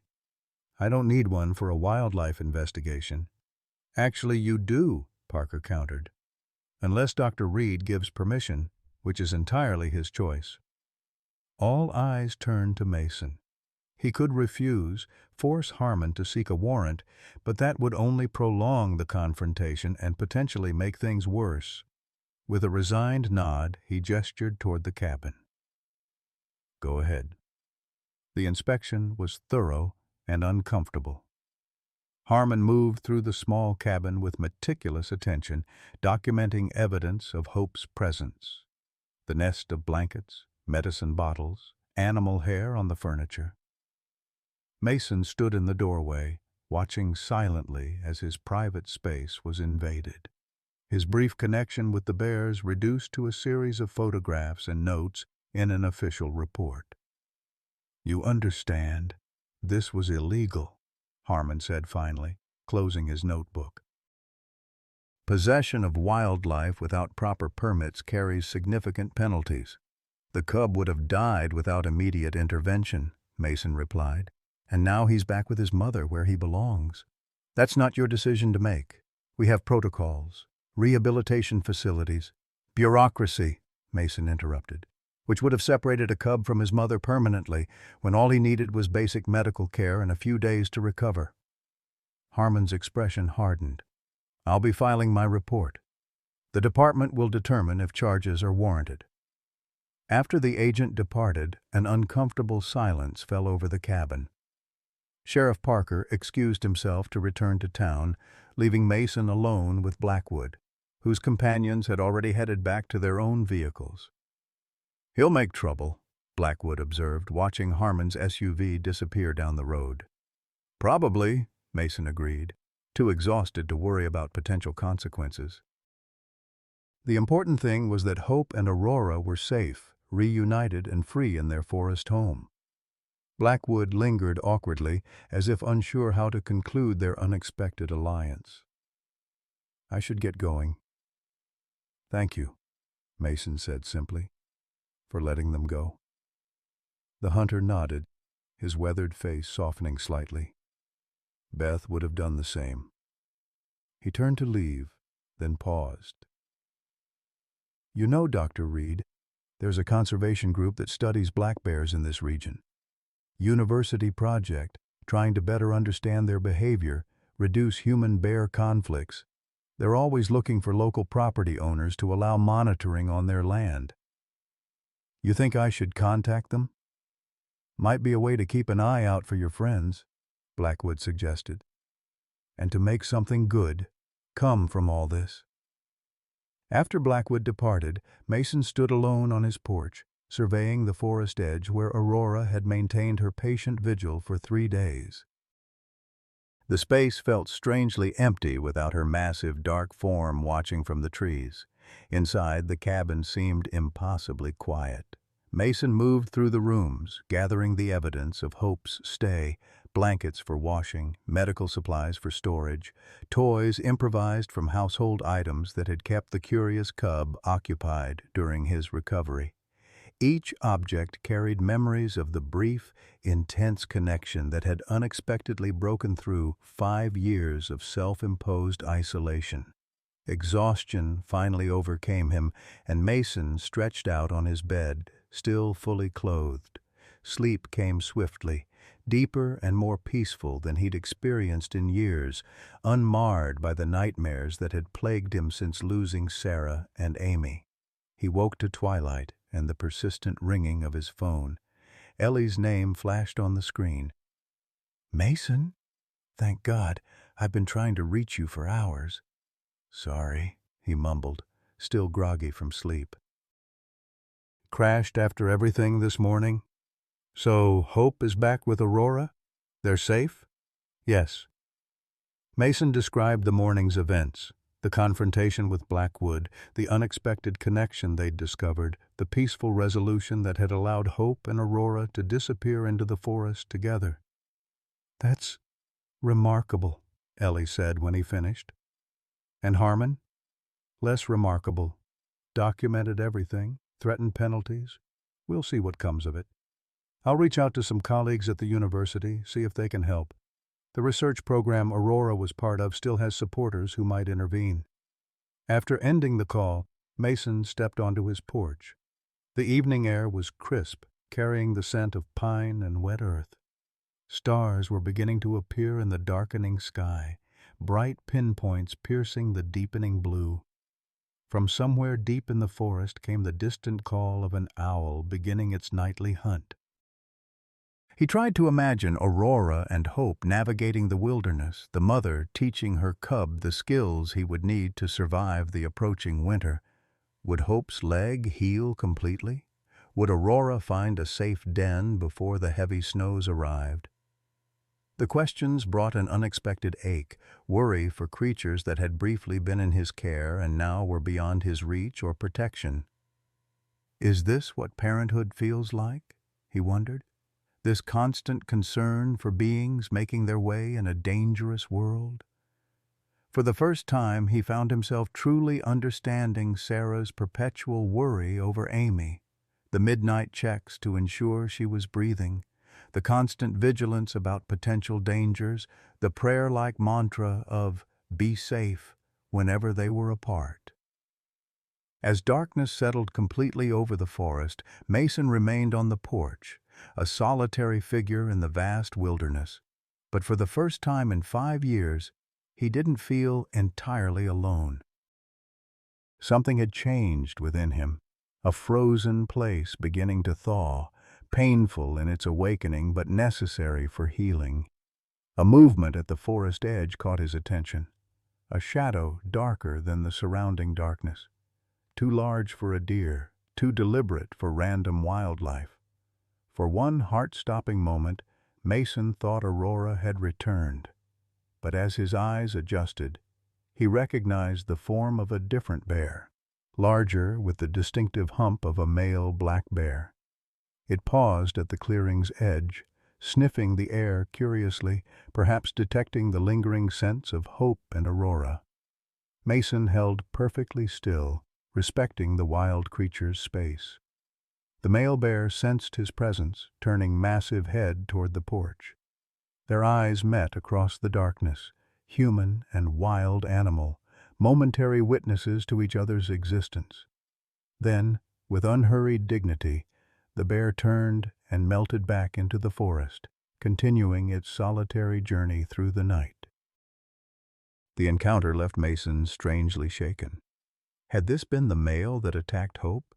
The one Aurora had rescued her cub from, at great risk to herself? Or simply another bear passing through, following ancient routes through territories that humans had increasingly claimed as their own? He would never know. And in that uncertainty lay an important truth. The wild remained mysterious, beyond full human understanding or control.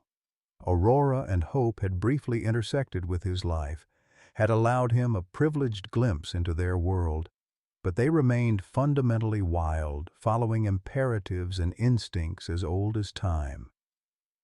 That night, Mason dreamed of Sarah and Amy for the first time in years, not the nightmarish images of their broken bodies that had haunted his sleep since the accident, but memories of them alive, laughing, whole.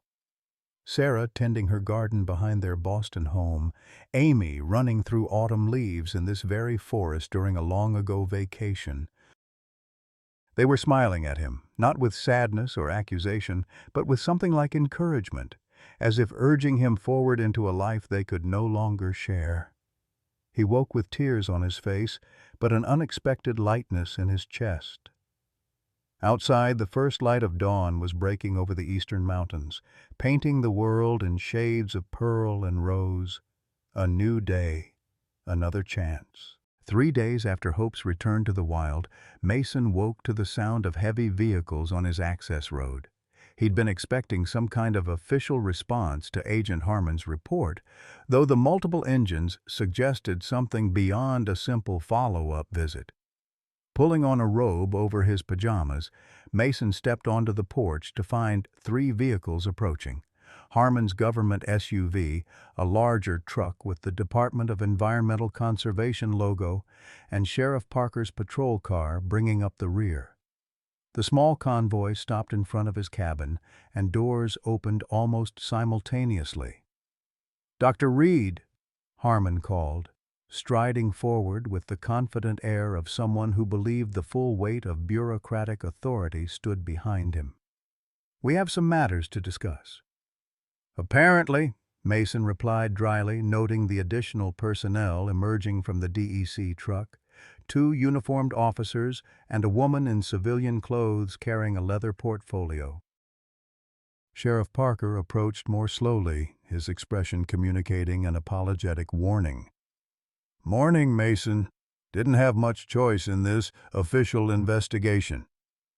"It's all right, Tom," Mason assured him, then turned his attention to the approaching group. "Would anyone care for coffee?" The woman with the portfolio stepped forward, extending her hand. "Dr. Reed, I'm Dr. Carolyn Winters, Wildlife Biology Department at Cornell University. I understand you've had some unusual bear encounters recently." Mason shook her hand, surprised by this academic presence among the law enforcement contingent. "That's one way to put it." Inside, the small cabin felt crowded with the assembled group. Mason busied himself making coffee while Harmon laid out photographs and forms on the kitchen table, evidence of Hope's stay, regulations regarding wildlife rehabilitation, potential penalties for unauthorized possession of protected species. "Let me be clear, Doctor." "Reed," Harmon said, his tone suggesting he was building toward some official proclamation. "What you did was unequivocally illegal. Regardless of your intentions, taking in a wild bear cub—" "If I could interrupt," Dr. Winters said, opening her portfolio. "I've reviewed Agent Harmon's preliminary report, and I believe there are some mitigating factors that need consideration." Harmon's expression soured. "With all due respect, Doctor, this is a law enforcement matter, not an academic discussion." "Actually," she countered smoothly, "it's both. The bear in question, specifically the mother, designated as Subject 17 in our research, represents a unique case." She extracted several documents from her portfolio. "This bear was part of a multi-year behavioral study examining cognitive abilities and problem-solving in black bears. She demonstrated exceptional intelligence, consistently scoring in the highest percentile of all test subjects." Mason distributed mugs of coffee, listening with growing interest as Dr. Winters continued. More importantly, Subject 17 was observed exhibiting unusual trust behavior toward human researchers, while maintaining appropriate wild instincts. She never became food-dependent or aggressive, but demonstrated an ability to distinguish between threatening and non-threatening human encounters. "What exactly are you suggesting?" Harmon asked impatiently. "I'm suggesting," Dr. Winters replied, meeting his gaze directly, "that Subject 17 bringing her injured cub to Dr. Reed's cabin was not random. It was a calculated decision by an unusually intelligent wild animal based on previous positive human interactions during our research program." Mason's coffee mug paused halfway to his lips. You're saying she chose me specifically? Not you personally, Dr. Winters clarified. But she likely identified your cabin as a potential source of help based on various factors: location, human presence patterns, perhaps even observations of your behavior toward wildlife. Bears are far more observant than most people realize. Sheriff Parker chuckled softly. So the bear knew Mason was a doctor? Of course not, Dr. Winters smiled. But she may have recognized qualities that suggested you weren't a threat. Bears can distinguish between different human behavioral patterns remarkably well. Harmon looked unconvinced. This is fascinating, Doctor, but it doesn't change the legal reality. Dr. Reed should have contacted wildlife authorities immediately. And the cub would likely have died waiting for official response, Mason countered, or been permanently separated from its mother if it survived. Dr. Winters nodded. Which brings me to my proposal. She turned to address everyone at the table. Cornell University, in partnership with the State Wildlife Conservation Fund, would like to establish a monitoring station on Dr. Reed's property with his permission. Subject 17 and her cub represent an unprecedented opportunity to study black bear decision-making and problem-solving in wild conditions. You want to study Aurora and Hope? Mason asked, the names slipping out before he could stop himself. Dr. Winters' eyebrows rose slightly at the names, but she continued without comment. We would install non-invasive monitoring equipment, wildlife cameras, tracking sensors for existing pathways, perhaps a feeding station during winter months. All data would contribute to improving human-bear coexistence strategies. And how does this address the legal violations? Harmon pressed. The university is prepared to sponsor Dr. Reed as an official wildlife rehabilitation consultant, retroactively documenting the emergency care provided to the cub, Dr. Winters explained. Additionally, we would establish appropriate protocols for any future wildlife emergencies in this area, with Dr. Reed serving as a first response medical consultant given his surgical background. The proposition hung in the air, unexpected and transformative.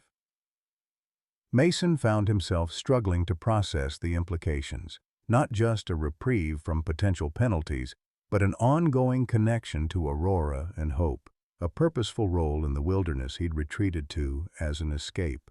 Sheriff Parker broke the silence. Sounds like a win-win to me. DEC gets better research, the university gets their study, and Mason here gets to keep his freedom. He glanced at Mason. Assuming you're interested?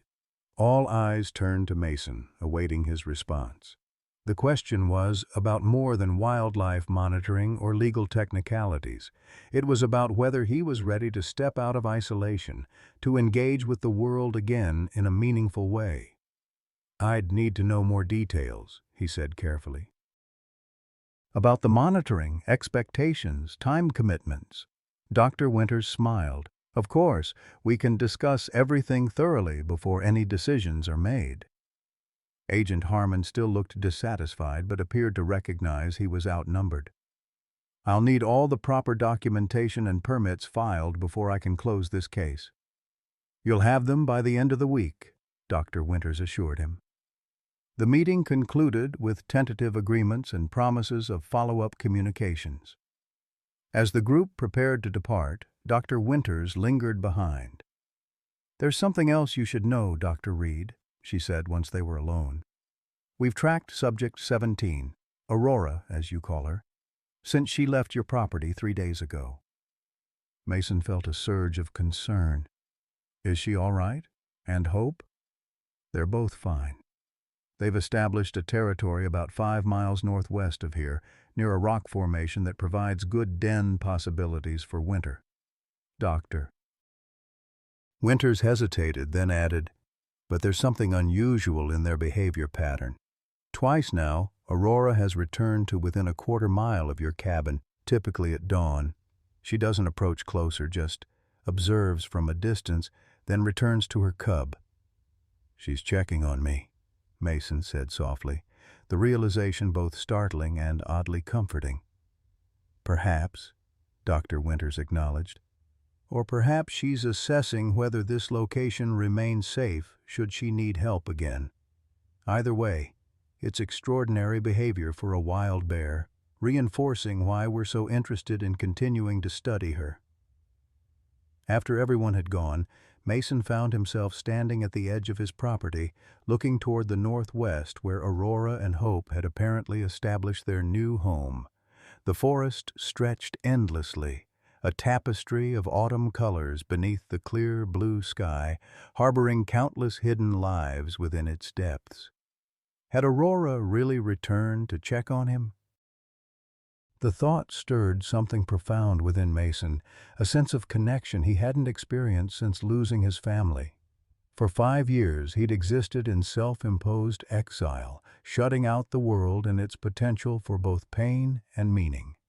Now, ironically, a wild animal had breached those carefully constructed barriers, reminding him that life continued beyond the boundaries of grief. That evening, Mason received an unexpected visitor. Victor Blackwood's truck pulled up just as the sun was setting, casting long shadows across the clearing. The hunter emerged carrying a small wooden box, his demeanor less confrontational than during their previous encounters.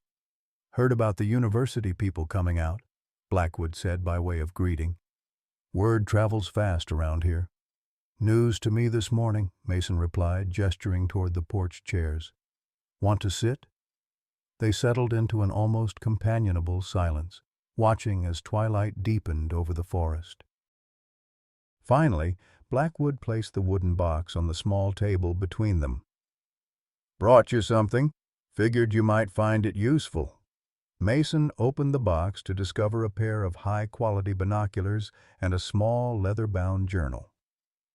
"Bear watching requires patience and good optics," Blackwood explained. "Started keeping track of my observations years ago, though my intentions were different then." A rueful smile crossed his weathered face. "Figured you might want to document your visitors if they return." "Thank you," Mason said, genuinely touched by the gesture. "I wouldn't have expected this from you, considering I wanted to shoot them a few days ago?" Blackwood finished. "Yeah, well, things change. People change, if they let themselves." He gazed out at the darkening forest. "Been thinking a lot since that morning on the ridge. About Beth, about what happened at the hospital with your family. About how we both got stuck." Mason nodded, understanding exactly what the other man meant. Grief could become a prison, locking you in place while the world continued turning outside. "Beth loved this place," Blackwood continued softly. "Not just our cabin, but the whole wilderness. Used to say we were visitors in the bear's home, not the other way around." He shook his head. "Somewhere along the way, I forgot that. Turned my pain into something she would have hated." "Grief does that," Mason offered. "Transforms us in ways we don't always recognize. After I lost her, I needed something to blame, something to fight against," Blackwood admitted. "Bears were easier to hate than random chance or my own absence that morning." The parallel to Mason's own experience was striking. He had retreated rather than fought, but both men had been avoiding the same essential truth, that life was unpredictable, often unfair, and continuing to live fully required accepting that painful reality. "What will you do now?" Mason asked. "If not hunting bears?" Blackwood considered the question. "Still plenty of deer and turkey that need managing. And I've been talking with those university folks, too. They could use someone who knows these woods and the bear movement patterns." He glanced at Mason. "Might be we end up working together on this project of theirs." The idea seemed improbable just days ago, yet somehow fitting now. Two men transformed by parallel tragedies, finding unexpected common ground in their connection to the wilderness and its inhabitants. After Blackwood departed, Mason remained on the porch, testing the new binoculars as darkness settled over the forest. The quality was exceptional, bringing distant details into sharp focus, despite the fading light. He scanned the tree line methodically, not really expecting to see anything, yet feeling drawn to the ritual regardless. A movement caught his attention, not at the forest edge, but closer to the cabin, near the woodpile. Mason adjusted the focus and felt his breath catch. A small, dark form was cautiously exploring the area where he had split logs that morning. Not Aurora, certainly not Hope, but another bear entirely. A young female based on the size and shape, perhaps 2 or 3 years old. She moved with delicate precision, sniffing the air and investigating the wood chips scattered around the chopping block. There was no aggression or desperation in her behavior, merely curiosity. The natural inquisitiveness of a young animal exploring its territory. After several minutes, she ambled back toward the forest, pausing once to look directly at the porch where Mason sat motionless in the gathering darkness. The encounter, brief and ordinary as it was, felt significant. This young bear wasn't seeking help or human interaction, she was simply living her bear life, which happened to include Mason's cabin within its geography. Her presence suggested something important, that peaceful coexistence was possible when both species respected appropriate boundaries. Mason opened Blackwood's journal and made his first entry, documenting the young female's visit with precise details of time, behavior, and direction of travel. The act felt strangely satisfying, connecting him to the land and its inhabitants in a way he hadn't experienced since moving to the cabin.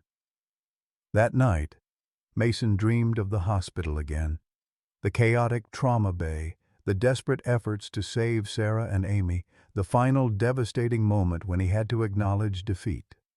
But this time, the dream continued beyond that point of failure. He saw himself walking away from the hospital, driving to the cabin, shutting the door on the world. And then, in the strange logic of dreams, Aurora appeared outside his window, Hope beside her, both watching him with knowing eyes. "It's time," Aurora seemed to say, though no words were actually spoken. "Time to rejoin the living." Mason woke just before dawn, the dream still vivid in his mind. Without analyzing his impulse, he dressed quickly, grabbed Blackwood's binoculars, and headed into the forest. He followed a game trail that led northwest, moving quietly through the pre-dawn stillness. If Dr. Winters was correct about Aurora's pattern of dawn visits, there was a chance, small but real, that he might glimpse her from a respectful distance. The forest awakened around him as he walked, birds beginning their morning songs, small creatures rustling in the underbrush, the first rays of sunlight filtering through the canopy above. Mason found himself noticing details he had overlooked for years, the varied textures of tree bark, the intricate patterns of lichens on rocks, the subtle differences in birdsong announcing different species. After about 20 minutes, he reached a small rise that offered a view across a shallow valley. Mason settled behind a fallen log, raised the binoculars, and scanned the opposite ridge where a rocky outcropping provided the type of shelter bears often favored. For nearly an hour, he saw nothing beyond the routine movements of squirrels and birds. Then, just as he was preparing to head back, a dark shape emerged from behind the rocks, the unmistakable form of Aurora, her massive body silhouetted against the morning sky. She paused at the ridge top, sitting back on her haunches and gazing across the valley toward Mason's cabin, which was just visible through the trees. Through the binoculars, Mason could see her clearly, the distinctive profile, the alert posture, the intelligent eyes surveying the landscape. She remained there for several minutes, a sentinel figure against the brightening sky, before a smaller shape joined her, Hope, moving with far more confidence and strength than when Mason had last seen him. The cub pressed against his mother's side, and Aurora lowered her head to nuzzle him briefly. Then, with the unhurried movements of creatures secure in their wilderness home, they turned and disappeared over the ridge, continuing their day's journey through territories humans rarely witnessed. Mason lowered the binoculars, his eyes damp with unexpected emotion. He had not been spotted. The bears had no idea he was observing them. This had not been a visitation or a message, merely a glimpse into the natural world continuing its ancient rhythms. Yet somehow, that glimpse had conveyed exactly what he needed. Assurance that hope was thriving, that Aurora remained the vigilant mother she had proven herself to be, that life persisted in all its complexity beyond the boundaries of human grief and intervention. As Mason walked back toward his cabin, a plan began forming in his mind. If he was going to participate in the university's monitoring program, he would need to make some changes, improve his internet connection for data transmission, perhaps expand the cabin's small second bedroom into a proper workspace, definitely upgrade his ancient computer. For the first time in 5 years, he found himself thinking about the future as something to actively shape rather than merely endure. The changes would be gradual, tentative at first, much like Hope's healing had been, one small improvement building upon another, until suddenly, one day, running free seemed possible again. Back at the cabin, Mason found Dr. Winters waiting, a folder of preliminary proposals in hand. Together, they walked the property, discussing potential camera placements, data collection methods, and the parameters of Mason's involvement. "We won't intrude on your privacy," she assured him. "Most of the monitoring is automated, requiring only periodic maintenance and data downloads." "I'm actually considering a more active role," Mason found himself saying. "My medical background might be useful in analyzing physical conditions from visual data." Dr. Winters looked pleasantly surprised. "We would welcome that expertise, and there's something else you should consider." She hesitated briefly. "The university occasionally needs guest lecturers for our wildlife veterinary program. Someone with your surgical experience, combined with this unique bear encounter, would offer invaluable perspective for students." The suggestion would have been unthinkable just a week ago. Public speaking, returning to an academic setting, sharing his experience. Yet now, Mason found himself nodding thoughtfully. "I'd need some time," he said. "But yes, maybe, eventually." As Dr. Winters prepared to leave, she handed Mason a small device. "This is a simple alert system. If Aurora and Hope return to your property, or if you encounter any injured wildlife requiring immediate attention, press this button. It will notify both our research team and wildlife medical response." Mason turned the device over in his hand, struck by its significance. For 5 years, he had deliberately disconnected from the world, refusing calls for help from former colleagues, ignoring medical journals that arrived in his mail, rejecting any reminder of his former life as a healer. Now he was accepting a literal call button, volunteering to be reachable, responsive, engaged. "One last thing," Dr. Winters said, reaching into her bag. "You might find this interesting." She handed him a research paper, its title printed in academic format. "Problem Solving and Tool Use in North American Black Bears. Evidence of Advanced Cognitive Abilities in Ursus americanus." "That's the study subject 17, Aurora, participated in," she explained. "You'll find her mentioned specifically on pages 12 through 15. She was our star subject." That evening, Mason sat on his porch as twilight gathered, reading about Aurora's remarkable performance in various intelligence tests, her ability to use objects as tools, to understand cause and effect relationships, to remember solutions to complex problems months after initial exposure. The clinical language couldn't disguise the researchers' evident amazement at her capabilities. On page 14, a photograph showed Aurora manipulating a complex feeding puzzle, her massive paws displaying surprising dexterity as she extracted hidden food rewards. The caption noted, Subject 17 consistently demonstrated the ability to apply previous learning to new challenges, suggesting cognitive flexibility rarely documented in non-primate species. Mason studied the image, recognizing the distinctive white chest marking that had helped him identify Aurora during their encounters. The bear in the photograph, focused, intelligent, determined, was the same one who had trusted him with her injured cub, who had waited patiently during his recovery, who now occasionally returned to observe from a distance. The realization brought both humility and wonder. Aurora had recognized something in him, perhaps the potential to help, perhaps some quality he himself had forgotten during his years of isolation. In seeking aid for Hope, she had inadvertently offered Mason a different kind of healing, a path back to the world of the living. As darkness settled completely over the forest, Mason closed the research paper and gazed toward the northwest ridge where Aurora and Hope had made their new home. They were out there somewhere, navigating their wild existence according to ancient instincts and surprising intelligence, unaware of how profoundly they had changed one human life. "Thank you," he whispered into the night, his words carried away by a gentle breeze that rustled through the autumn leaves. 6 months transformed both the landscape and Mason Reed's life. Winter had come and gone, burying the Adirondacks under heavy snow before reluctantly yielding to spring's persistent warmth. Now, in the gentle days of early May, the forest had erupted into vibrant green, wildflowers dotting the clearings and birdsong filling the dawn hours.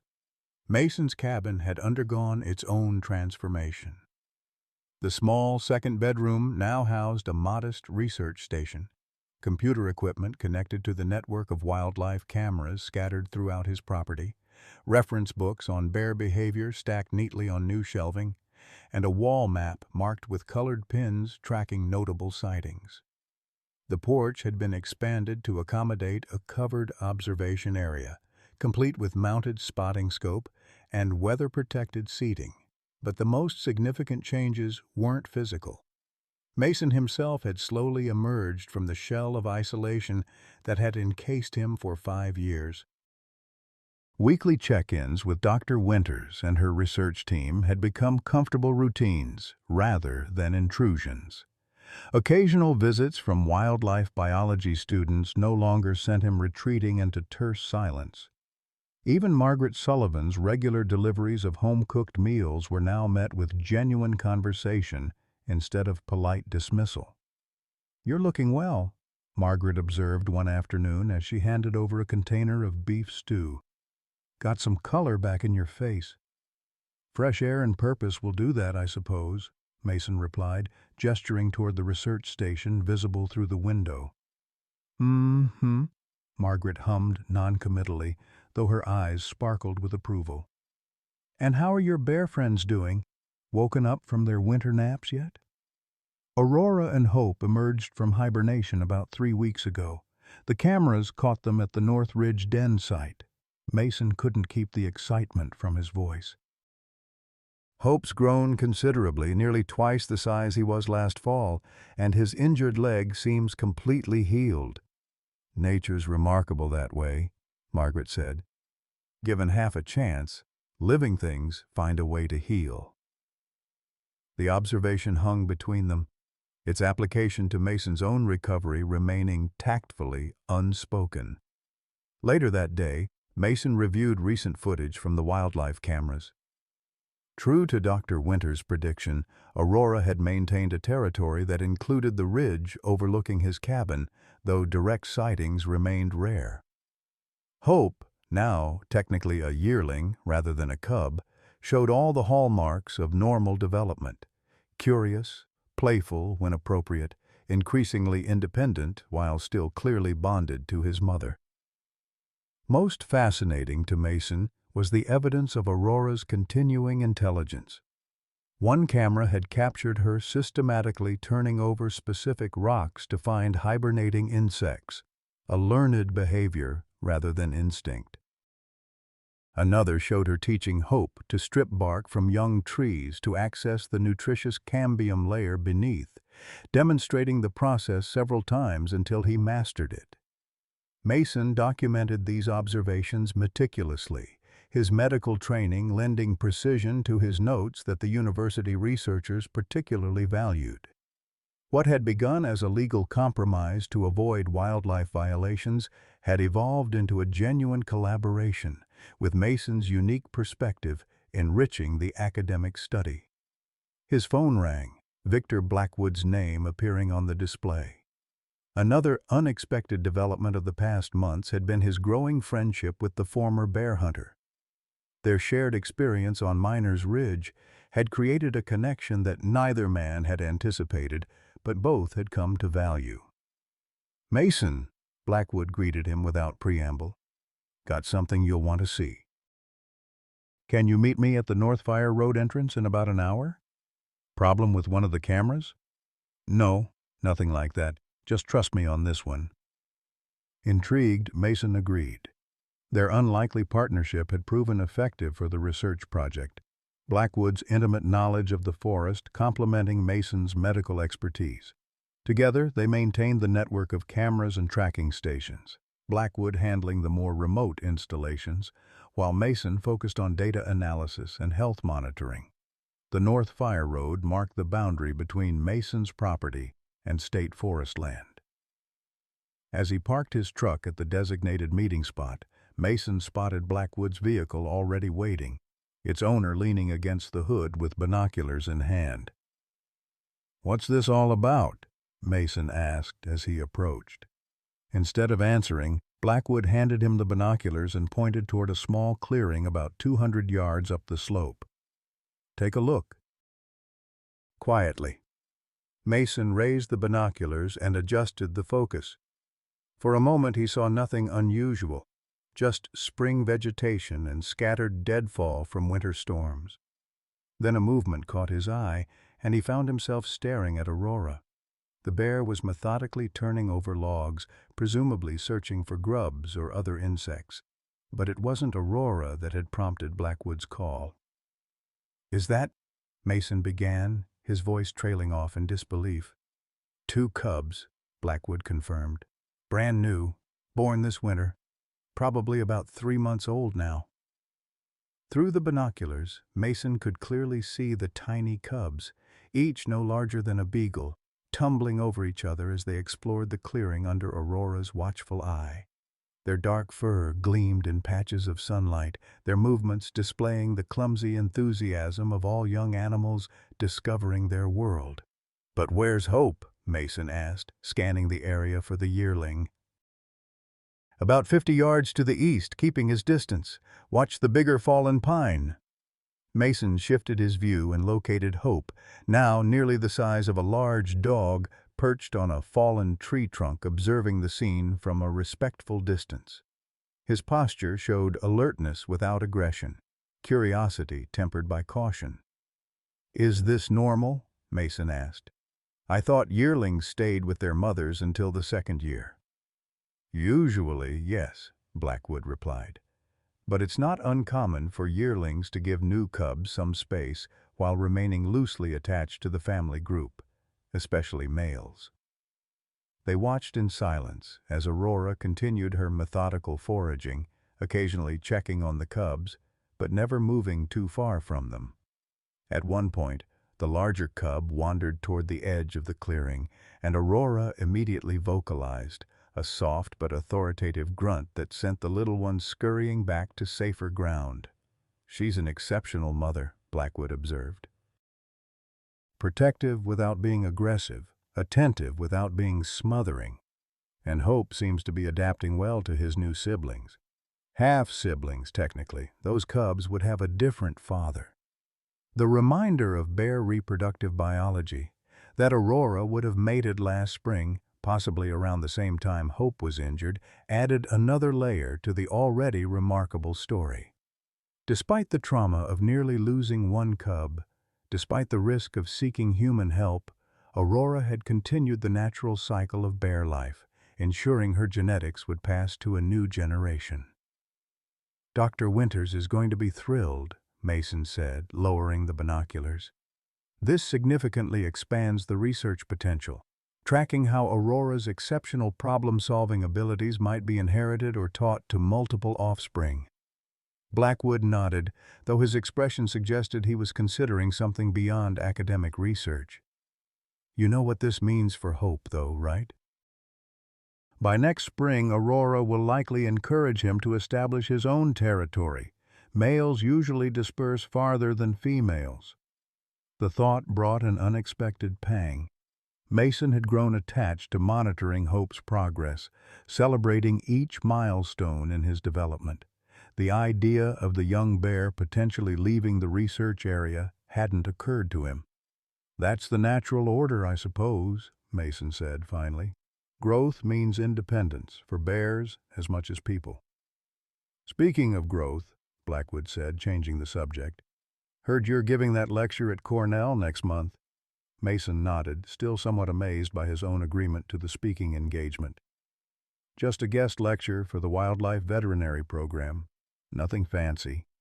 Still, it's a big step, returning to the medical world even tangentially." "It felt like time," Mason admitted. "After everything with Aurora and Hope, it seemed wrong to keep whatever knowledge I have locked away when it might help." They watched the bear family for a while longer before the deepening afternoon shadows prompted their departure. As they walked back to their vehicles, Blackwood asked casually, "Ever think about going back to it? Surgery, I mean?" The question caught Mason off guard. "No," he said reflexively, then paused. "Well, not exactly, not trauma surgery. I don't think I could face that again. But I've been corresponding with a veterinary surgeon at Cornell about some procedures that might be adapted from human medicine, just theoretical discussion so far." Blackwood smiled knowingly. "Not so theoretical if you're already sketching modified instruments in that notebook you think no one notices." Mason hadn't realized his tentative designs had been observed. The ideas had started flowing after reviewing footage of a fox with a malformed paw, wondering if microsurgery techniques from his previous life might offer solutions for wildlife rehabilitation. The sketches were preliminary, probably impractical, but they represented something significant, his medical mind engaging with challenges again rather than retreating from them. "Just idle thoughts," Mason deflected, though they both recognized the inadequacy of the description. As Mason drove home, his mind remained filled with images of Aurora and her new family. The cycle of life continued in the forest around him: birth, growth, eventual independence, constant yet ever-changing. For years he had removed himself from that cycle, existing in a static bubble of grief where nothing progressed or evolved. Now, inspired partly by the resilience of a bear family, he had rejoined the flow of life with its inevitable changes and necessary adaptations. At the cabin, Mason transferred the day's observations to his research log, carefully documenting the first sighting of Aurora's new cubs and Hope's behavior toward his half-siblings. He attached coordinates for Dr. Winters, suggesting adjustments to the camera placements to better monitor the expanded family group. As he worked, Mason found himself glancing at the family photographs still displayed on his mantel: Sarah and Amy smiling in the summer sunshine, forever preserved in that moment of happiness. For years, looking at that image had brought only pain, a reminder of all he had lost. Now, though the ache remained, it was accompanied by something else: gratitude for having had them in his life at all, for the love they had shared during their time together. That evening, as dusk settled over the forest, Mason sat on his expanded porch with a cup of tea, listening to the spring peepers begin their nightly chorus from the small pond beyond his clearing. The evening air carried the scent of wildflowers and damp earth, rich with the promise of continued renewal. Movement at the forest edge caught his attention. Not a bear this time, but a doe, and her newly born fawn venturing cautiously into the clearing. The fawn, still unsteady on spindly legs, stayed close to its mother, large ears swiveling to capture every sound. Together they moved across the open space, pausing occasionally to graze on tender spring growth before disappearing back into the protective shadows of the trees. Mason smiled, recognizing another piece of the endless cycle playing out before him. Life continued, with or without human intervention or observation. The wilderness neither required nor acknowledged his presence, yet somehow still offered healing through its persistent example of resilience and renewal. The following morning brought an unexpected email from Dr. Winters. The university's wildlife veterinary program had received a substantial grant to establish a rapid response team for injured wildlife across the Adirondack region. Given Mason's unique combination of trauma surgery expertise and recent wildlife experience, they wanted to offer him a consulting position, not full-time clinical work, but specialized input on complex cases and occasional surgical assistance. Mason read the proposal twice, noting that it would require regular visits to Cornell but allow him to maintain his cabin and research activities. 5 years ago, even 6 months ago, he would have deleted such an offer without consideration, viewing it as an unwelcome intrusion on his carefully constructed isolation. Now, he found himself composing a careful response. "I am interested in discussing the position further. Please let me know when we might meet to review the details." After sending the email, Mason stepped outside, breathing deeply of the morning air. The sun had just cleared the eastern mountains, casting long, golden light across his clearing. Birds called from the surrounding trees, and somewhere in the distance a woodpecker drummed its territorial message. This was still his home, his sanctuary, but perhaps it could be something more as well, a base for meaningful work, a place of connection rather than isolation, a point of balance between his past skills and his present understanding of the wild world around him. As if confirming this new possibility, Mason's wildlife alert system chimed softly from inside the cabin. He returned to check the notification. One of the cameras had captured Aurora and her cubs crossing the North Ridge Trail.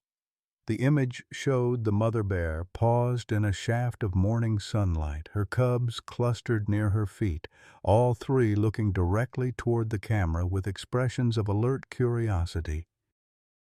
Mason studied the image, struck by how it captured both the wild nature of these creatures and their intelligent awareness. Aurora was neither pet nor project. She remained fully bear, governed by instincts and needs Mason could observe but never truly understand.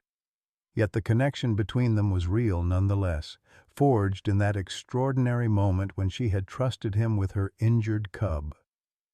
Later that week, as Mason prepared materials for his upcoming lecture at Cornell, he came across notes from those first critical days of Hope's treatment. Reading his own observations brought back the intensity of that unexpected responsibility, the fear, the determination, the growing attachment to the small creature fighting for life under his care.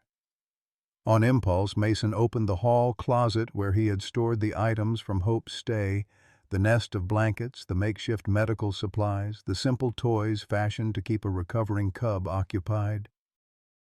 He had kept them not from sentimentality, but as potential evidence should legal questions arise again. Now, with those concerns long resolved, perhaps it was time to let them go. As Mason sorted through the items, deciding what could be donated to the Wildlife Rehabilitation Center and what should simply be discarded, his hand encountered something unexpected at the bottom of the box. A small, carved wooden bear roughly the size of his palm. He had no memory of placing it there, no recollection of where it might have come from. Puzzled, Mason examined the carving. It was clearly handmade. The wood darkened with age or handling, the details simple but expressive. A mother bear standing protectively beside a smaller cub. Turning it over, he discovered an inscription on the base. "To heal is to be healed." Mason sat back on his heels, the carving cool and solid in his palm. Had someone left this for him? Margaret, perhaps, or one of the research team? The mystery of its appearance seemed less important than the truth of its message, a truth he had been slowly discovering over these past months. In helping Hope heal, Aurora had inadvertently begun Mason's own healing. The journey wasn't complete. Grief never entirely disappeared, but it had transformed from an all-consuming paralysis into something he could carry while still moving forward, still engaging with life's possibilities. That night, Mason placed the wooden carving on his bedside table. As he drifted toward sleep, he found himself thinking not of what he had lost, but of what remained possible. Connections to be made, skills to be shared, life still to be lived fully in however many years remained to him. Outside, under the spring stars, the forest continued its ancient rhythms.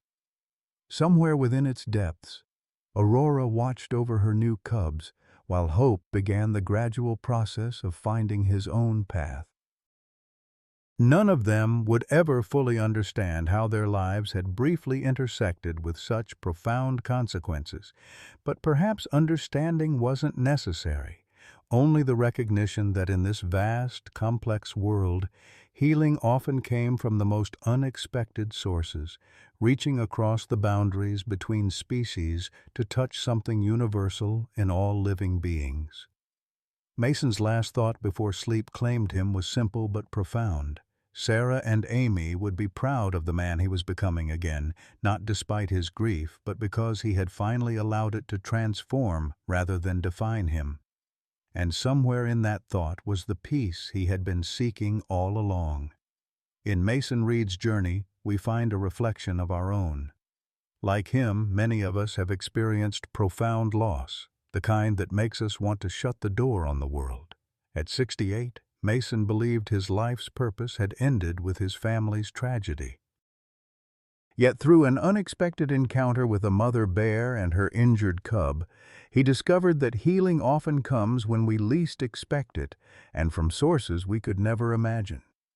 His story reminds us that it's never too late to rebuild, to find new meaning, and to allow our wounds to transform rather than define us. The wilderness taught Mason what perhaps we all need to remember. Life persists, adapts, and renews itself in endless cycles.